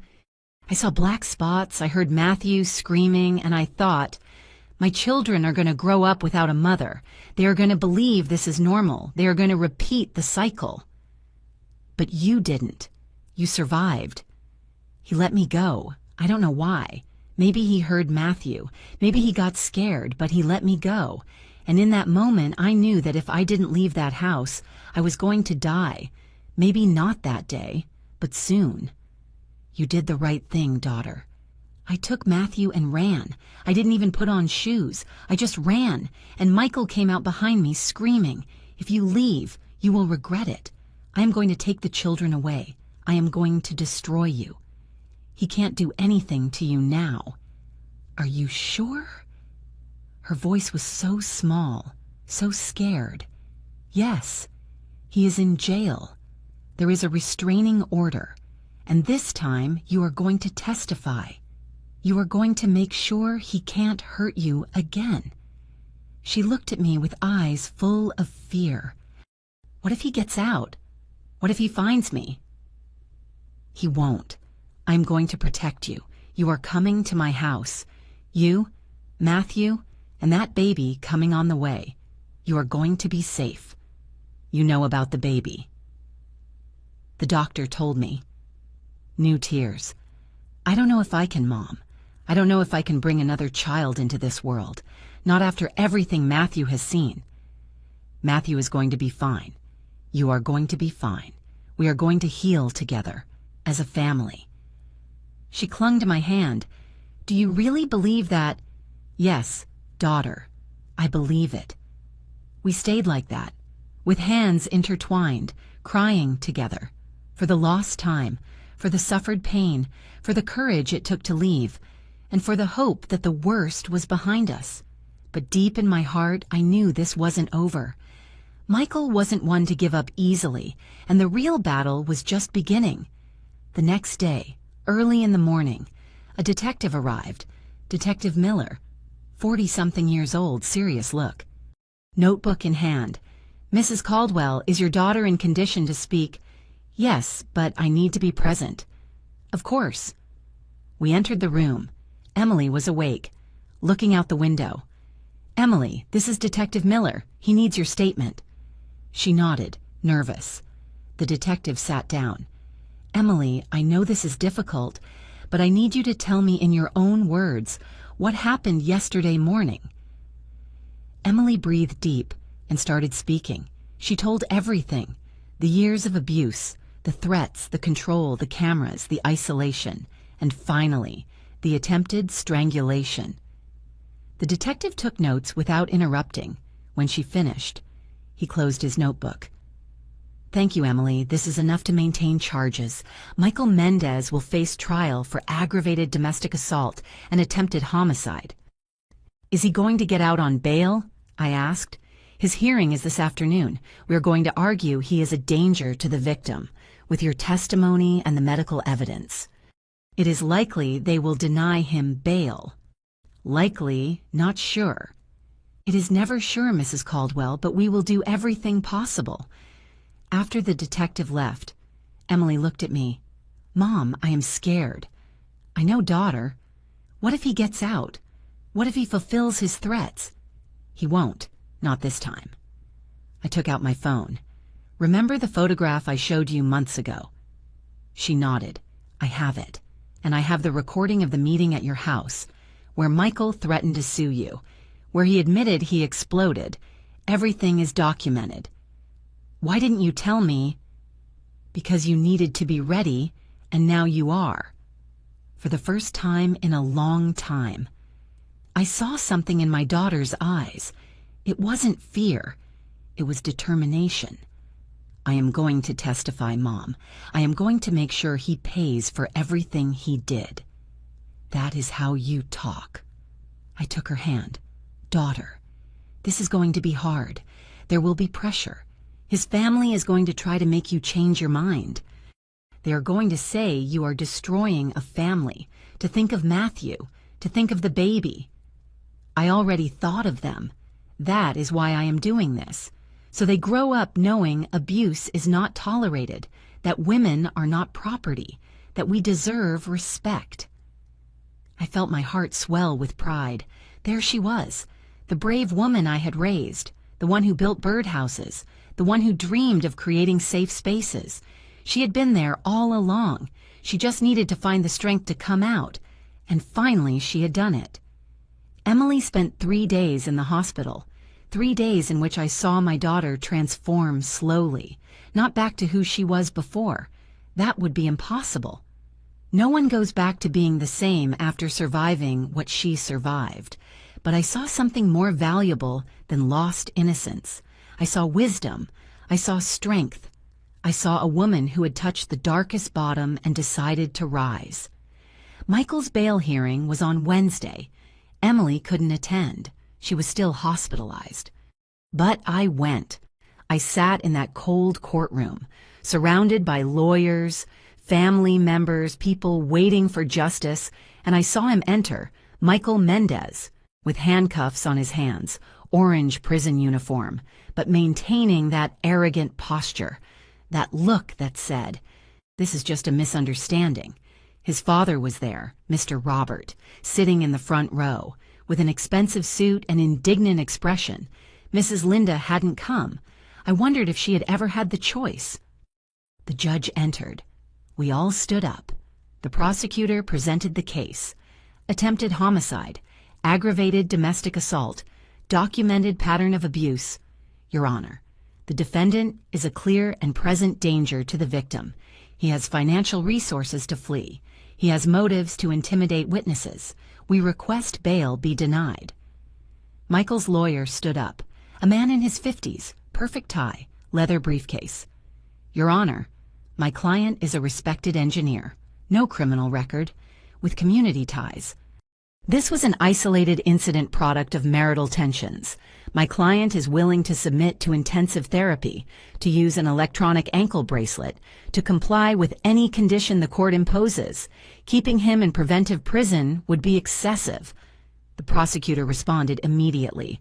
Isolated incident. We have photographs of previous assaults, witness testimonies, evidence of years of systematic abuse. The defendant almost killed his pregnant wife in front of his 3-year-old son. This is not marital tension. It is criminal violence. The judge listened in silence, taking notes. Finally, he spoke. I have reviewed the file. The photographs are disturbing. The victim's testimony is consistent. The strangulation marks are clear evidence of lethal intent. My heart beat strongly. However, continued the judge, the defendant has no criminal record. He has constitutional rights to a fair defense. Therefore, I will set bail at $500,000 with the following conditions. Electronic bracelet, restraining order of 500 meters from the victim and her children, prohibition of direct or indirect contact, surrender of passport, and mandatory anger management therapy. I felt the world fall apart. $500,000. Mr. Robert could pay that without blinking. The prosecutor objected. Your Honor, with all due respect, $500,000 is no obstacle for a family with resources like the Mendez family. The defendant could pay bail and disappear. Objection noted, said the judge, but my decision is firm. The defendant may leave on bail once all conditions are met. Next case.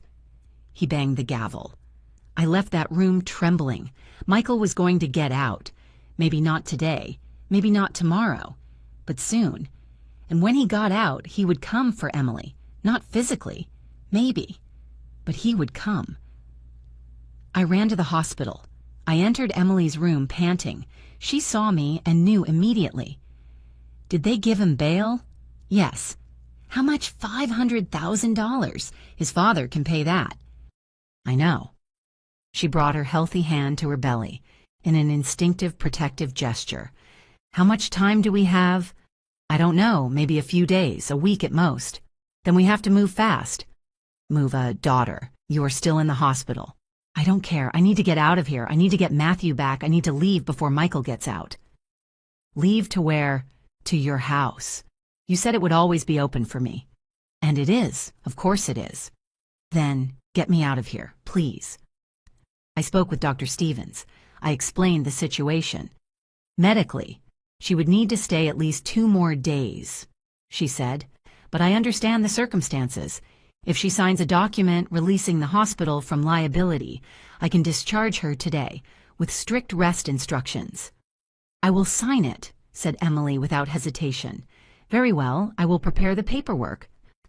While Emily signed the documents, I made calls to social services to coordinate reunification with Matthew, to Karen, the lawyer, so she could prepare all legal documents: permanent restraining order, request for full custody, divorce lawsuit, to a locksmith to change all the locks on my house, to a security company to install cameras and alarms.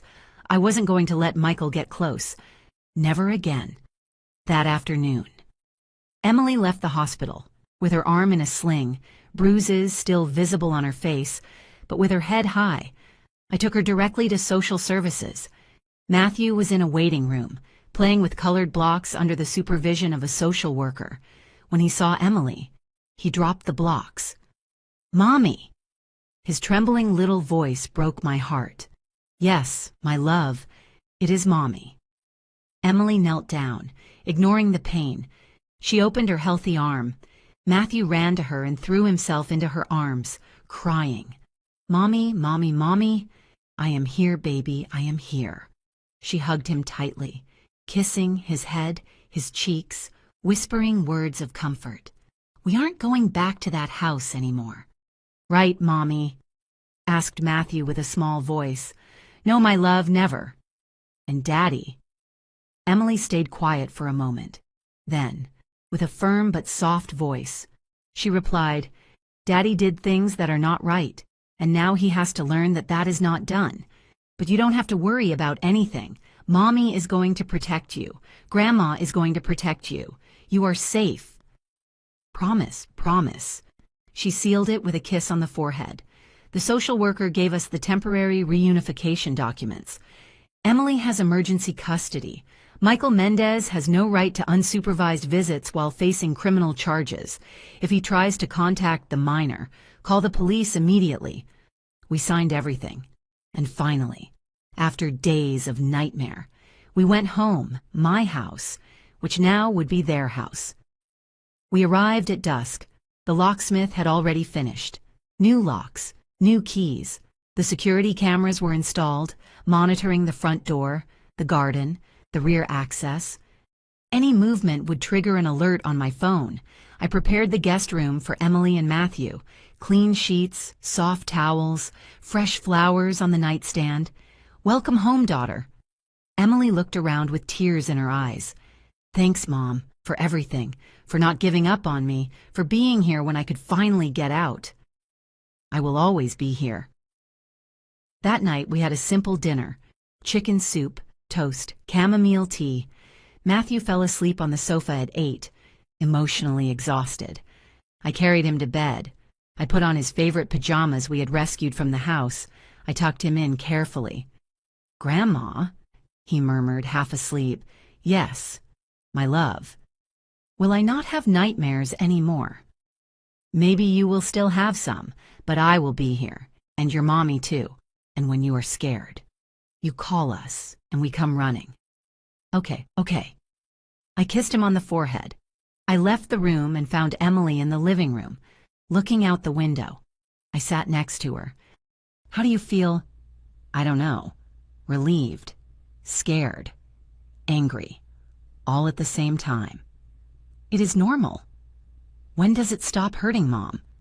I don't know, daughter, but every day it hurts a little less. She leaned on my shoulder. There is something I need to do, she said after a long silence. What? I need to go to the house. One last time. There are things I want to recover. Documents, photos of baby Matthew, some objects that were Dad's that he gave me before dying. Daughter, that can wait. No, I need to do it before Michael gets out, before he changes the locks, before he destroys everything to hurt me. Then we will go together, with police escort. Can that be done? Yes, it is called property recovery with police protection. Karen mentioned it. You can request an officer accompany you to recover your things. I want to go tomorrow. Are you sure? I need to close that chapter, Mom. I need to get my things out of that house and never return. The next day. We coordinated with the police. 2 officers would accompany us at 10 in the morning. Emily had a list: personal documents, birth certificates, photo albums, Matthew's clothes, some jewelry that had belonged to my mother and that I had inherited to her. The architectural drawings she had made years ago. We will only have 1 hour, the officer warned us. Take essentials, no large furniture.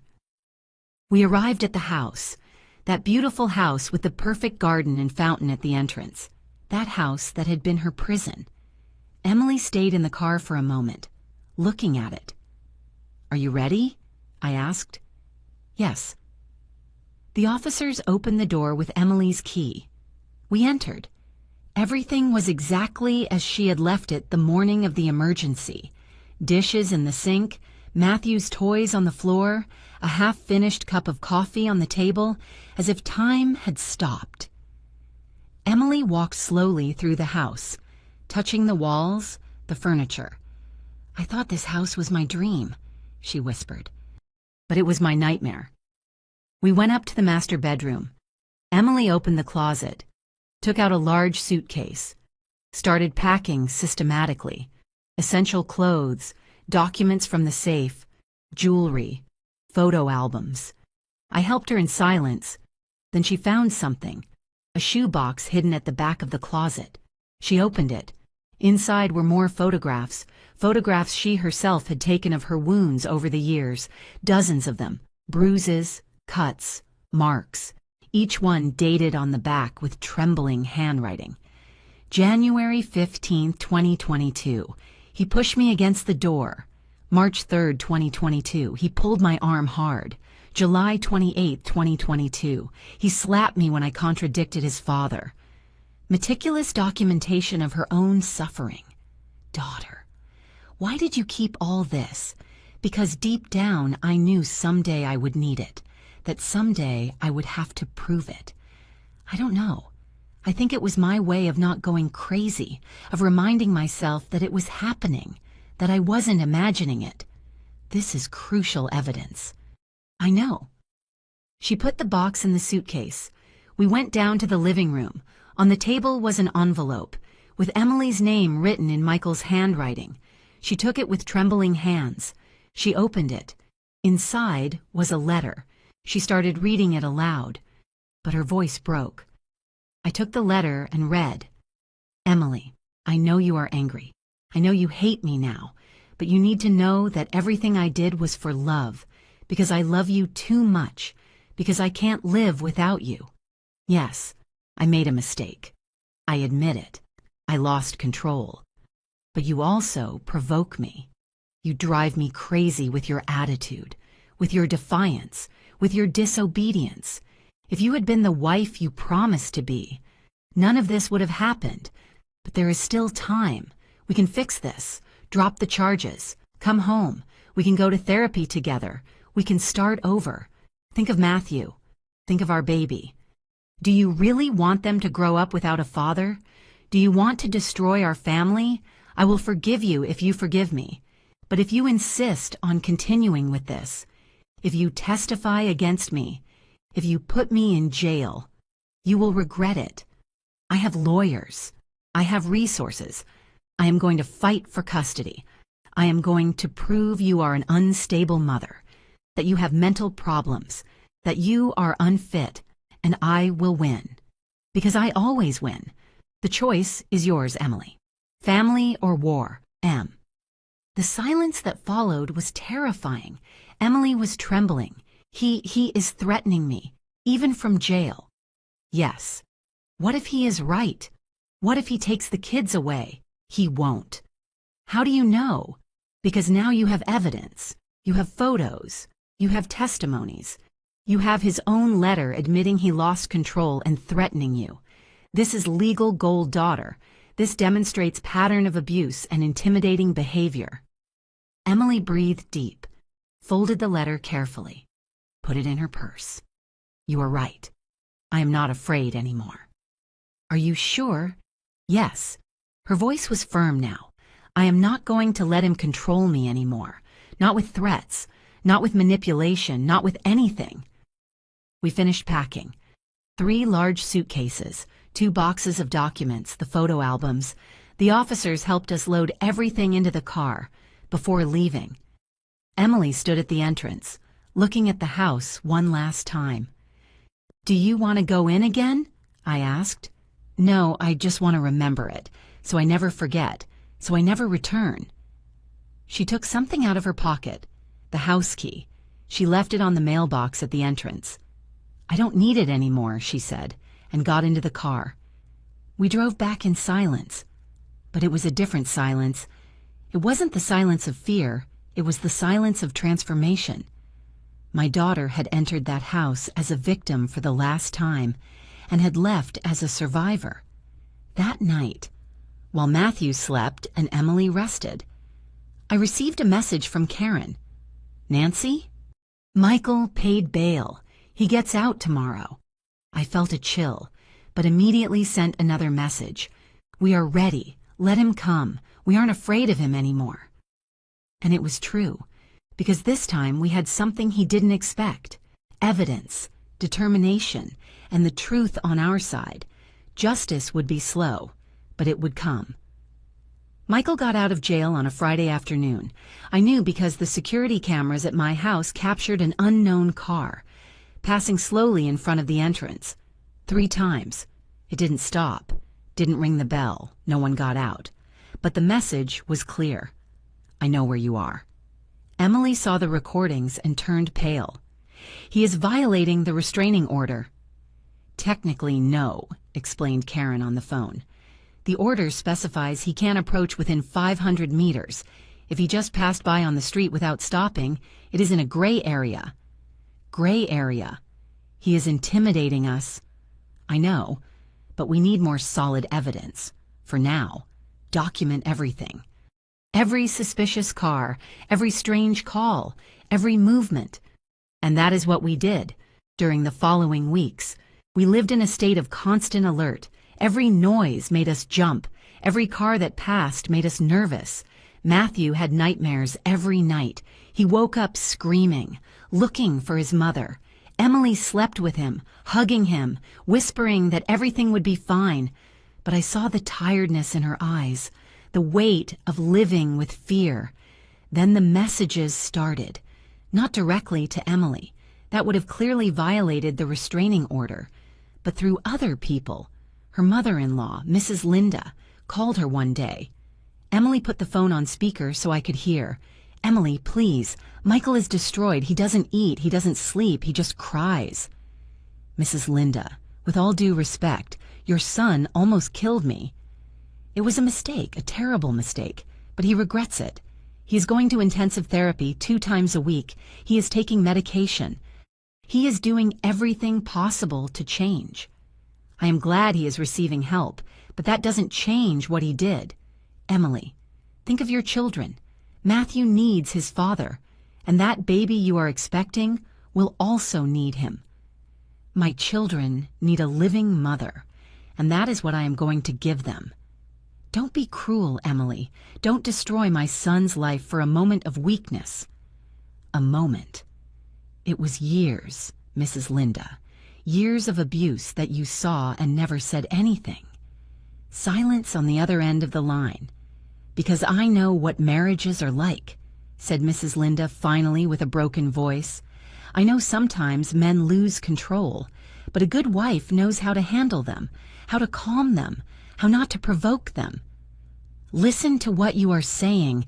You are justifying violence. I am being realistic. That is how the world is, Emily. If all women reported their husbands, there wouldn't be any intact family left. Then maybe it is time for the world to change." Emily hung up, trembling with rage. 50 years, she said. 50 years believing abuse is normal, that it is her fault, that she must endure it. "And that is why what you are doing is so important," I told her.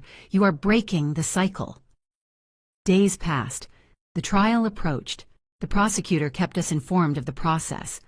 "Michael's legal team is looking for a deal. They offer to reduce charges to simple assault in exchange for Emily withdrawing testimony on attempted homicide." "No," replied Emily without hesitation. "No deals. I want a full trial." "Are you sure the trial will be public? The media will be present. Your private life will be exposed." "Let them expose it. Maybe that way other women find the courage to leave." I felt so proud of my daughter in that moment. But Michael didn't stay still. He started a campaign on social media. Not directly, of course. That would also violate the restraining order. But his friends, his family, started posting messages, supporting Michael Mendez in these difficult times, a good man being destroyed by false accusations. Justice for Michael. They posted photos of him with Matthew, old videos of family birthdays, images that made him look like the perfect father, the loving husband. The narrative was clear. Emily was the villain, the liar, the one destroying a perfect family. Some strangers started writing messages to Emily. "Hope you are ashamed. You are a bad mother. You are taking the father away from your children on a whim." Emily read every message with tears in her eyes. "Mom, what if they are right? What if I am being selfish?" "No, listen to me. Those people don't know what you lived. They didn't see the marks. They didn't hear the threats. They didn't feel his hands on your neck. You know the truth, and that is the only thing that matters. But Matthew asks for his father, says he misses him. It is normal, but with time he will understand. He will understand that what you did was for love, to protect him." One night, 2 weeks before the trial, I received a call. It was Mr. Robert. "Nancy, we need to talk." "I have nothing to talk about with you. It is about my grandson's future." I hesitated. Then I accepted. "Okay, tomorrow, in a public place. I choose where." "As you wish." We met at a coffee shop in broad daylight with people around. Mr. Robert arrived alone, without his wife, without lawyers. He looked older than I remembered, tired, defeated. He sat in front of me. "Thanks for coming." "What do you want, Mr. Robert?" "I want us to talk like reasonable people, without lawyers, without judges, just you and me." "Speak." He sighed deeply. "Michael is my only son. I raised him as I could. I gave him everything: education, opportunities, values." "Values? What values did you teach him? That women are property, that violence is acceptable?" He stopped. "I taught him what my father taught me, that a man must be strong, that he must maintain control of his family. That is not control, it is abuse. Maybe," his voice broke, "maybe I was wrong. Maybe we raised a generation of men who confused strength with cruelty." I looked at him with surprise. I didn't expect that answer. "Why are you telling me this?" "Because I saw the photographs, Nancy, the ones they presented at the preliminary hearing, and I saw my son in them. I saw what he did, and I saw myself." He took off his glasses and wiped his eyes. "For 50 years, I did the same to Linda. Not as severe, maybe, but I controlled her. I silenced her. I made her small, and she endured it because she believed she had no options." and now you regret it. I don't know if it is regret or shame, or simply the late realization that I was destroying the woman I loved. He kept silent for a moment.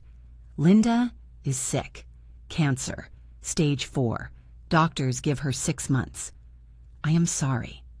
Do you know what is the worst? That now that I know I'm going to lose her, I realize I never really knew her.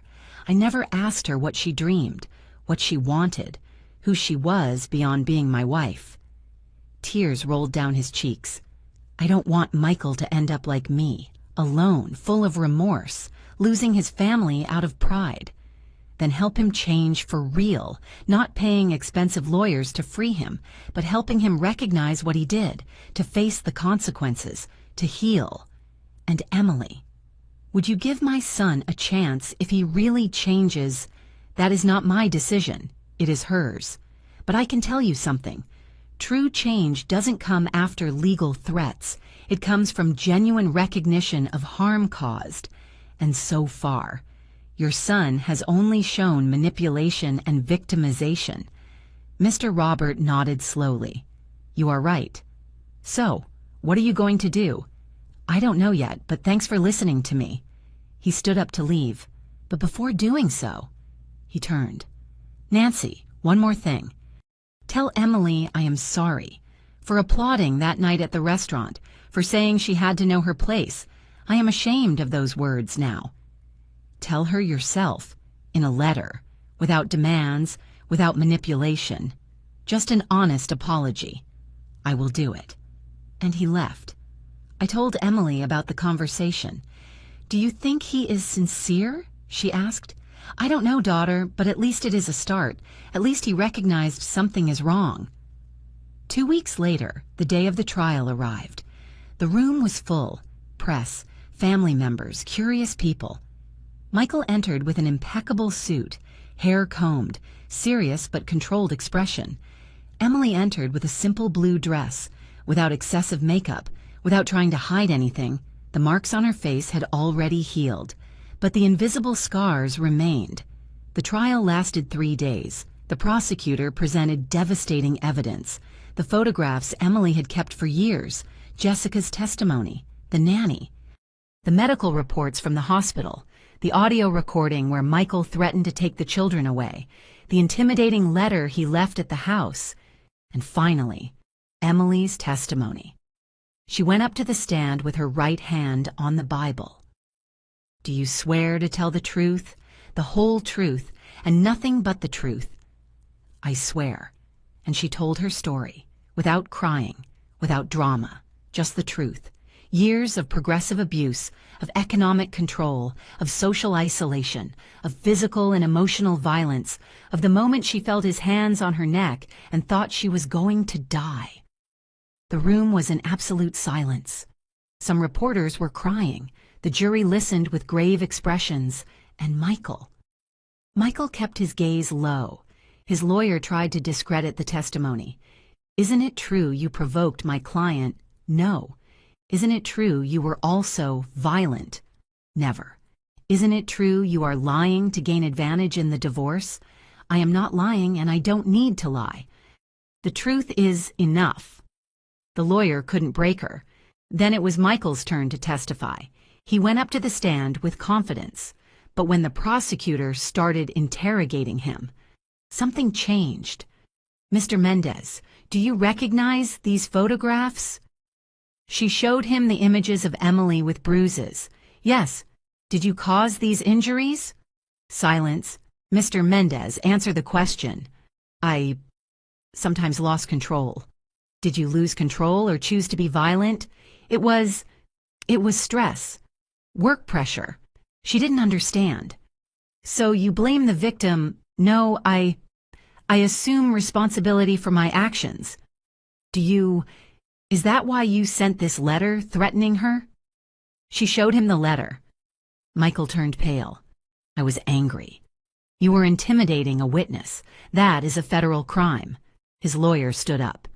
Objection. Denied. The witness will answer. Michael was crumbling in front of everyone, and I realized something. Abusers are brave only when they have power. When that power disappears, only cowardice remains. The jury deliberated for 6 hours. When they returned, their verdict was unanimous. Guilty of aggravated domestic assault, guilty of attempted homicide, guilty of witness intimidation. The sentence was handed down 2 weeks later, 8 years in prison, without possibility of sentence reduction, permanent restraining order, loss of custody, supervised visits only if Matthew growing up wished to have contact. Michael heard the sentence without expression. Then, just before being handcuffed, he turned toward Emily. "Someday you will understand that everything I did was because I loved you too much." Emily looked him directly in the eyes, and with a firm, clear voice without trembling. She replied, "Love does not hurt. What you felt wasn't love. It was possession. And never again will I allow anyone to confuse the two things for me." Those were the last words they exchanged. They took him out of the room, and Emily breathed. For the first time in years, she breathed without fear. Outside the courthouse, the media waited. Emily gave a brief statement. "My name is Emily Caldwell. For years I was a victim of domestic violence. I kept silent out of shame, out of fear, out of believing it was my fault. Today I am here, alive, because I finally found the courage to leave, because I had my mother holding me, because I understood my children deserve to see a strong mother, not destroyed. If there is a woman listening to me now who is in a similar situation, you are not alone. It is not your fault. And yes, you can get out. It is hard. It is terrifying. But it is possible. And it is worth it." The cameras captured everything. The next day, her testimony was national news. Their Emily became a trend. Thousands of women shared their own stories. Many found the courage to report. Shelters reported increase in calls for help. My daughter had become a symbol. She didn't seek it, but she accepted it with dignity. Months passed. Emily gave birth to a girl. She named her Victoria, for the victory she finally found. Matthew started therapy. Slowly, the nightmares decreased. He went back to laughing, to playing, to being a child. Mr. Robert kept his word. He sent a letter apologizing. And more importantly, he stopped defending Michael publicly. He focused on caring for Mrs. Linda in her last months. When she passed away, Emily attended the funeral, not for Michael, but for that woman who had lived 50 years in silence, because she too had been a victim, and 1 year after the trial. Something extraordinary happened. Mr. Robert published an article in the newspaper. It was titled, "A Father's Letter to His Imprisoned Son." In it, he publicly recognized how he had raised Michael with toxic values, how he had normalized control and domination, how he had applauded abuse believing it was discipline. "I was wrong," he wrote, "and my son paid the price, but more than anyone. The women around us paid it. To all fathers, teach your sons that true masculinity is not domination. It is respect. It is empathy. It is recognizing when they are wrong and having the courage to change." The article went viral, and Emily, reading it, cried, not of sadness, but of hope. Because if a 70-year-old man could recognize his mistake, if he could change his perspective after a lifetime, then there was hope for new generations. "Do you think Michael changes someday?" Emily asked me one night while breastfeeding Victoria. "I don't know, daughter. Maybe yes, maybe no. But it is no longer your responsibility to save him." "I know. I just hope someday he really understands the damage he caused. Not for me, but for Matthew. So if someday they reunite, it be as different men." "It could be. And if not," she kissed Victoria's head, "at least my children will grow up knowing abuse is not tolerated, that women deserve respect, that true love doesn't hurt. That is the best revenge," I told her. "Breaking the cycle." She smiled, and in that smile I saw everything she had lost and everything she had gained. Because justice is not always fast, But when it arrives, it restores something more than legality. It restores dignity. It restores hope. It restores the belief that good, eventually, prevails, and that those who cause pain, eventually, face the consequences of their acts, not out of revenge, but out of balance, out of natural karma, because that is how the universe works. What you sow, you reap. And Michael had sown violence. Now he reaped loneliness, rejection, and the weight of his own decisions, while Emily had sown courage and was reaping peace. 3 years have passed since that night at the restaurant. 3 years since I stood up from that table and decided the silence was over. Today is Sunday. The sun enters through my kitchen window, illuminating the table where Matthew draws with crayons, while Victoria, 2 years old, tries to steal his colors. Emily prepares coffee. She moves with a tranquility I thought I would never see again. She no longer wears long sleeves in summer. She no longer constantly checks her phone with anxiety. She no longer apologizes for existing. She resumed her career as an architect. She works from home, designing spaces that, as she says, make people feel safe. Matthew is 6 years old now. He goes to therapy once a month, not every week anymore. The nightmares disappeared a year ago. Recently, he asked me about his father. "Grandma, was Daddy bad?" I knelt to his height.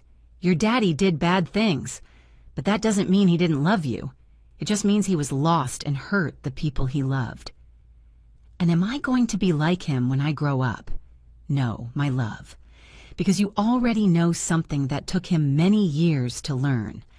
That strong men are the ones who protect, not the ones who hurt. He nodded and kept playing. But I know those questions will return, and we will be ready to answer them. Michael serves his sentence in a prison 3 hours from here. He has written letters, many letters. The first ones were manipulative, full of self-justification. Emily read them and kept them without answering. But 6 months ago, something changed. A different letter arrived. "Emily, I don't expect you to forgive me. I don't expect you to even read this. But after 3 years in mandatory therapy, after rehabilitation groups for aggressors, after much silence and reflection, finally I understand. I understand what I did to you wasn't love. It was control. It was abuse. It was the result of believing I had rights over you. I was educated to think being a man meant dominating, and when you showed strength, I saw it as defiance, as a threat. I was wrong. I am not asking you for anything. I don't expect another chance. I don't want you to return, nor forgive me. I just want you to know I assume complete responsibility for the damage I caused, and that if someday, when Matthew is older and wants to know me, I will be honest with him about my mistakes, so he learns from them, so he doesn't repeat them. I wish you peace. M. Emily showed me the letter. "Do you think he is sincere?" she asked. "I don't know, but even if he is, that changes nothing. Forgiveness is yours to give or not give, and you don't owe him anything." "I know, but I think for the first time I can let go of the anger." "Does that mean you forgive him?" "No, it means I no longer give him power over my life. He makes his decisions and lives with the consequences. I make mine and build my future. And that is exactly what she has done. Mr. Robert visits us occasionally. He is no longer the arrogant man I knew. Linda's death changed him deeply. Now he dedicates his time to giving talks in universities about toxic masculinity and conscious parenting. If I can prevent a single father from raising his son like I raised mine, he told me once, I will have done something good with the time I have left. This morning, while we drink coffee, Emily looks at me with those eyes that now shine with their own light. "Mom, did I tell you they offered me a new project?" "Which one?" "Designing a shelter for women victims of domestic violence, with safe spaces, play areas for children, therapy offices. They want it to be a place where women can heal." "Daughter, that is perfect. Remember when I was a girl and built that birdhouse? Of course I do. I said birds needed a safe place. I think all my life I wanted to create those places. But I had to learn first that I also deserved one. She takes my hand. Thanks, Mom, for never giving up, for being there when I finally could get out, for believing in me when I didn't believe in myself. Daughter, you did the hard work. I only held the door open. But without that open door, I wouldn't have known where to go. We hug. And in that hug is everything. The pain of the past, the strength of the present, the hope of the future. Matthew approaches with a drawing. Mommy, look, it is our family. In the drawing there are 3 figures. Him, Victoria, and Emily, and a big house with bright windows and a huge sun. It is beautiful, my love. See, this house has many windows, so lots of light enters, because in the light there is no fear.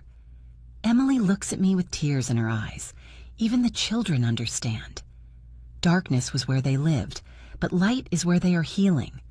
Outside, the garden blooms. The roses we planted last year are more beautiful than ever. Red, yellow, pink, full of life, like us.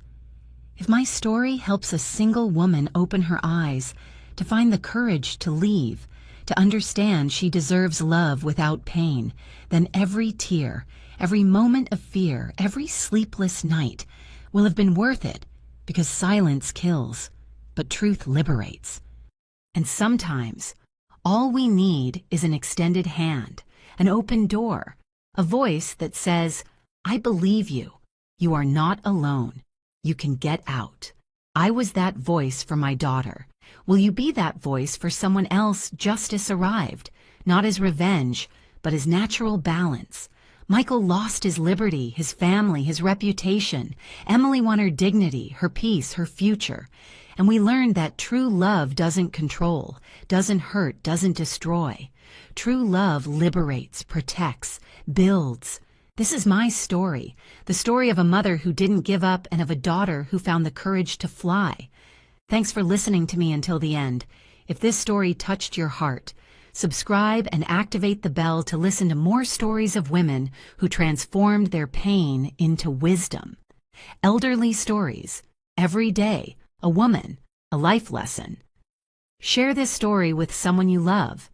Sometimes, a story like this can change a whole day. God bless you, and until next time,